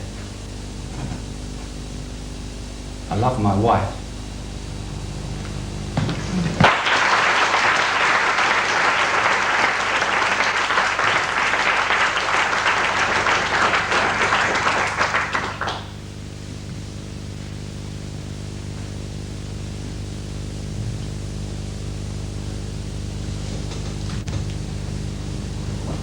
I'm an hairdresser and I'm married to Ray. Oh, I love him. He's lovely to me. When I'm working, he phones me up every day at the salon and he says, "You all right, darling?" And I say, "Yeah, I'm all right, Ray." It's really embarrassing because everyone's looking and listening. He always asks me if I've made any mistakes. And generally I have. I think that's why I don't get as many appointments as the other girls. But I think one day we're going to be rich. Ray seems to be doing lots of deals at the moment. He keeps saying, "I'm going to see a man about a dog, babes." I thought he meant it at first. I thought, what does he want with a dog, I thought? Anyway, my Ray's a street trader. He sells Pierre Cardin socks. He gets them off the back of a lorry and he sells them cheap. Well, everyone goes, "God, they're cheap, aren't they?" And they're not, see? Oh, I've got a little boy. Little Ray. He's 2. And he can't talk at the the moment, but he's cuddly and he's got little fat legs. Oh, Ray keeps saying to him, "You're going to be a footballer one day, aren't you, little Ray?" And he goes, because he don't know what he's going on about, does he? Ray's mum looks after him quite a lot. I've got no bloody choice there. "I'll look after him," she goes. "Oh, I'll look after him. Ah, isn't he lovely?" I hate his mum. I really hate his mum. Ray's lovely though. He's 28. He's good looking. All the girls look at him, especially when he wears his big leather coat. Oh, Ray! I've always been an hairdresser. Before that, I wanted to be a psychiatrist. Because I like the idea of a big office and talking to people and saying, "Oh, it's all right. I mean, you're a bit strained at the moment and your mind's a bit mad. But you're going to be all right because I'm here to look after you." And you know, they'd tell me all their problems and everything would be all right. But then I realised you'd have to do lots and lots of studying. So I left school and I got married to Ray. I was only 17. I was a virgin when I met Ray. Well, at least that's what I told him.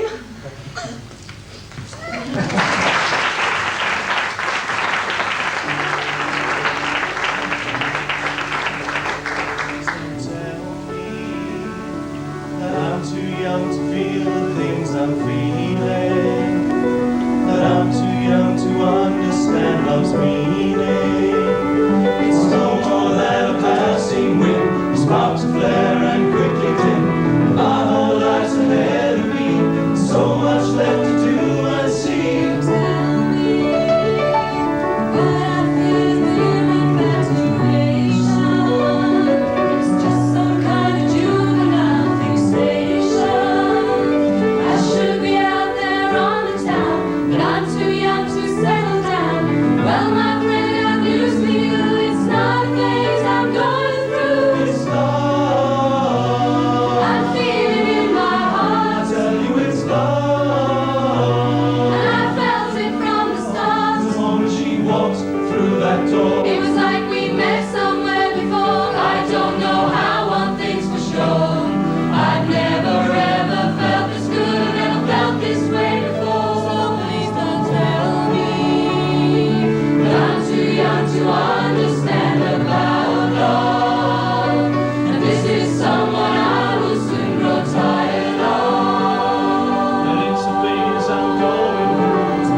That's the way you learn to go.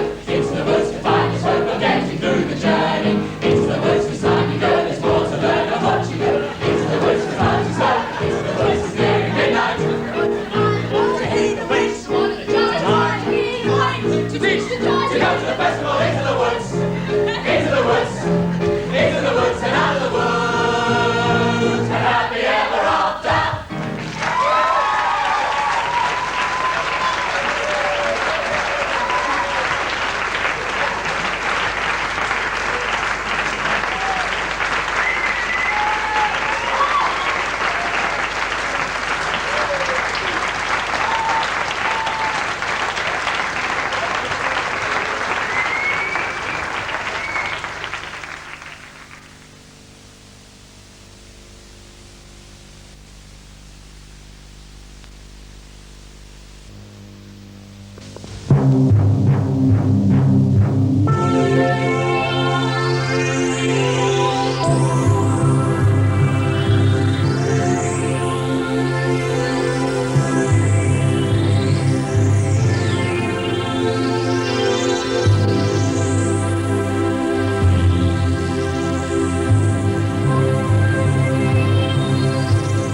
Ladies and gentlemen, we're delighted that you're with us this evening on this very special occasion for all the young people on the stage tonight. Not only the actors, but also stage management and technical students are graduating, and they're now on the first rung of their professional careers. So I know that you will, with me, wish them all the very, very best of luck.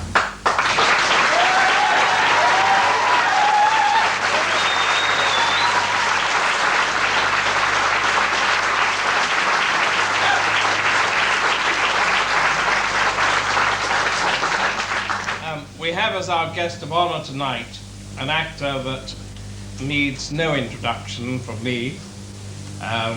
He's known not only for the magnificent work that he's done on our stages in London and throughout the country and abroad, but in television and in film, and recently, of course, a very well-known film which I'm sure many of you have seen and been scared to death of. And he was sitting behind you tonight, so I hope nothing will happen to you.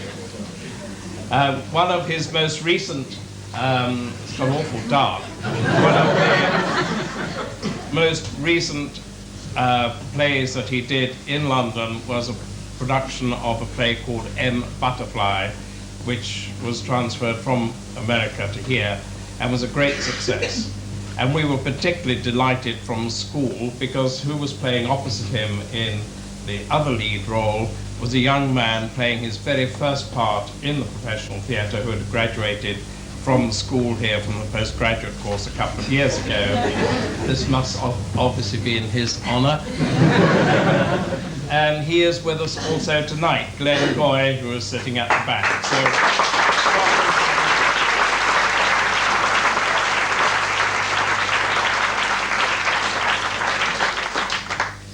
you know, when an actor is as busy as this actor, it is a particular privilege that he should give up his Saturday night, and there must be very few and far between where he hasn't got commitments, to come and act as our guest of honor to give out our student diplomas. So may I please introduce you to Anthony Hopkins.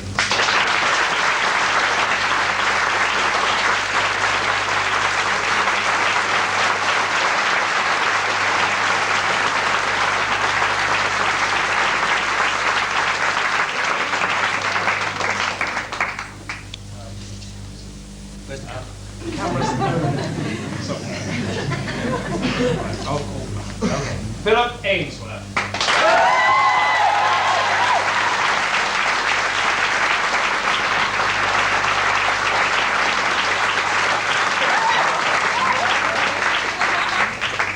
Jill Ashall.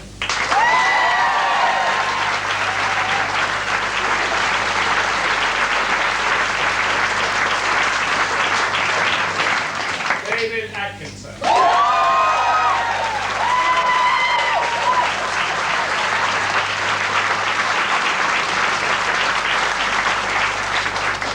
Stephanie Bannon.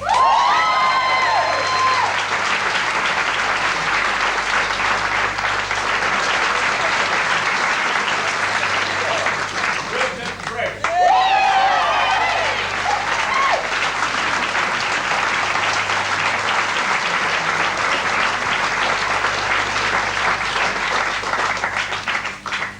Russell Brown.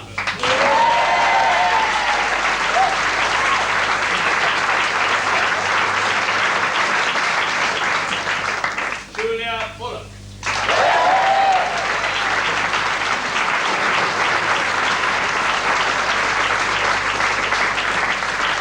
Sarah Janet.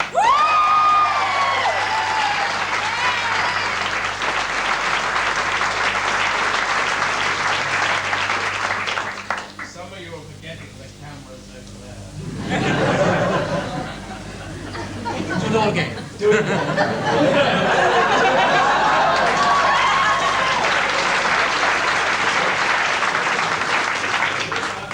Lizzie Chapman.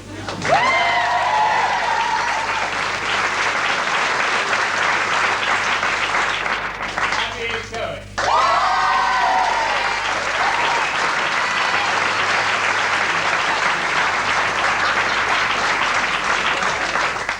Camila Van Doornik.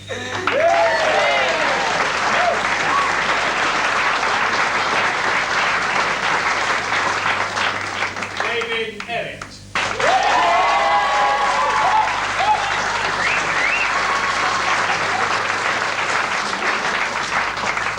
Jermaine Elliott.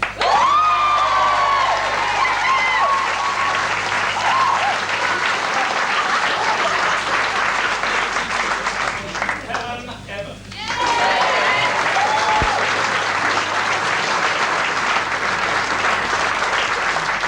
Alan Priester.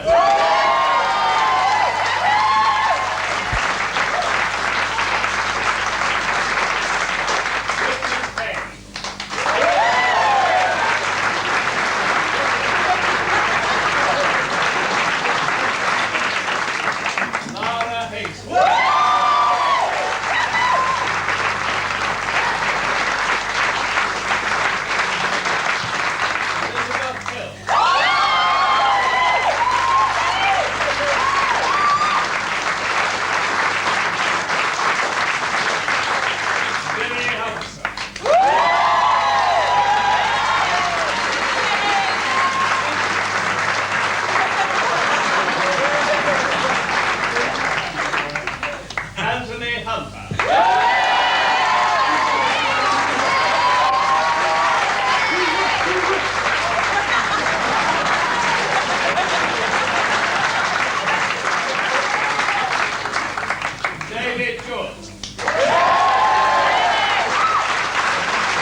here last year, you would have seen this young lady graduating from the stage, and she's doing it again today. And the reason for this is that she was elected to do a postgraduate year with the stage management course. It's something we very seldom do. It was a special honor to her. She had been an outstanding student of her year, and she has done another year at a postgraduate level. So she comes up for her second graduation. Suzanne Weller.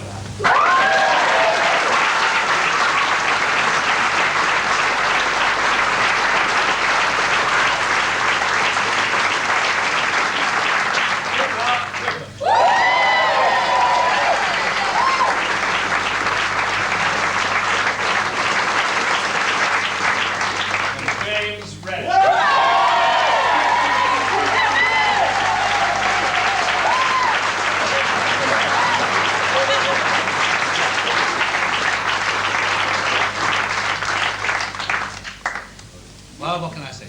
I'd like to do all that again. Give back, over there. It's pretty impressive, I must say. I'm very pleased to be here. I'll stand here, don't sit. It's pretty impressive to be here, and it's a great honor. I've been to a few graduations, but this is the best one I've ever seen.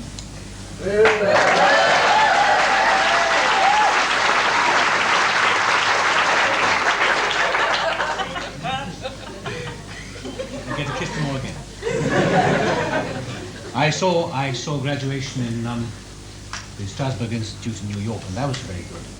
And I saw the American Academy in Pasadena, and I gave up the diplomas there, and that was pretty good. But this is the best I've seen. The consistent standard. I'd like to. I don't want to take too much time, but what I'd like to say is, if I get a lot of letters, so I get quite a few letters asking me advice, what I would say to students or to people who want to become actresses or actors or to go into this profession. I've been in the acting business for 28 years, which is a long time, and I know less about it now than I've ever done.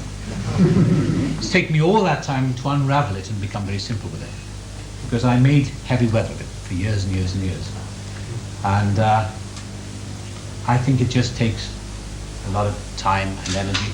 When I went into repertory theatres, first of all, back in the 60s, I'd heard the terrible things about the acting profession. It is tough, it is miserable, it is heartbreaking. And in my arrogance or vision for myself, I thought, well, maybe that's so, but I'm going to do it. I'm going to do it because I didn't want to be heartbroken, and I didn't want to be destroyed by the acting profession. And I don't believe it's necessary.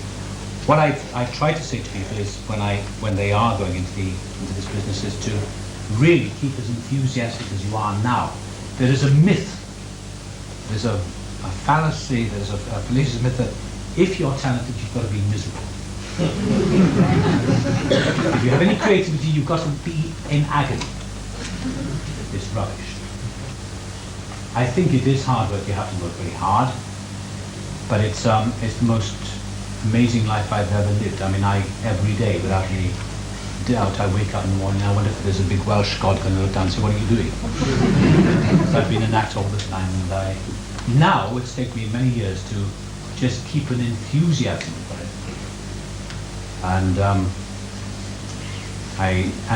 to take it lightly, to take yourselves not seriously. Take the work seriously, but don't take yourself seriously. As you did tonight. You didn't take yourself seriously. I mean, you did it. But you put all the work into it. But the effort is necessary, and then afterwards it's just throw it all away. Because I made such a mystery of it, and years ago I thought it was such a mysterious process. And it's not. It is not a mysterious process. It is very simple, but it takes years to get to the simplicity of it.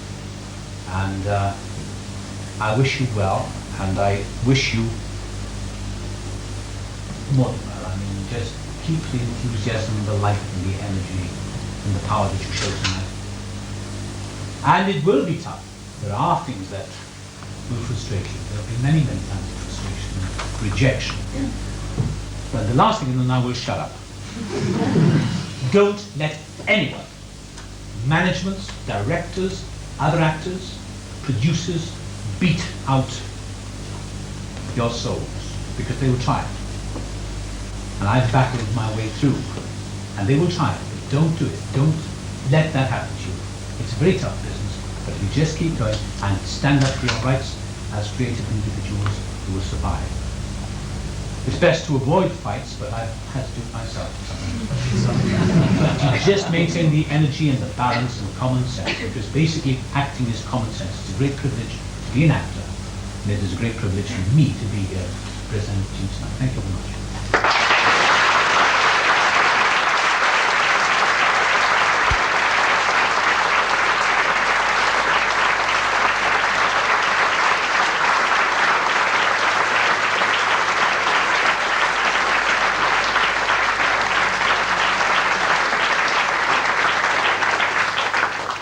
They do say actors are shy. Well, Anthony, thank you very much indeed on behalf of us all for joining us here this evening and presenting the diplomas. It's been a great honour to us all to have you with us. Thank you very much. And that brings the end.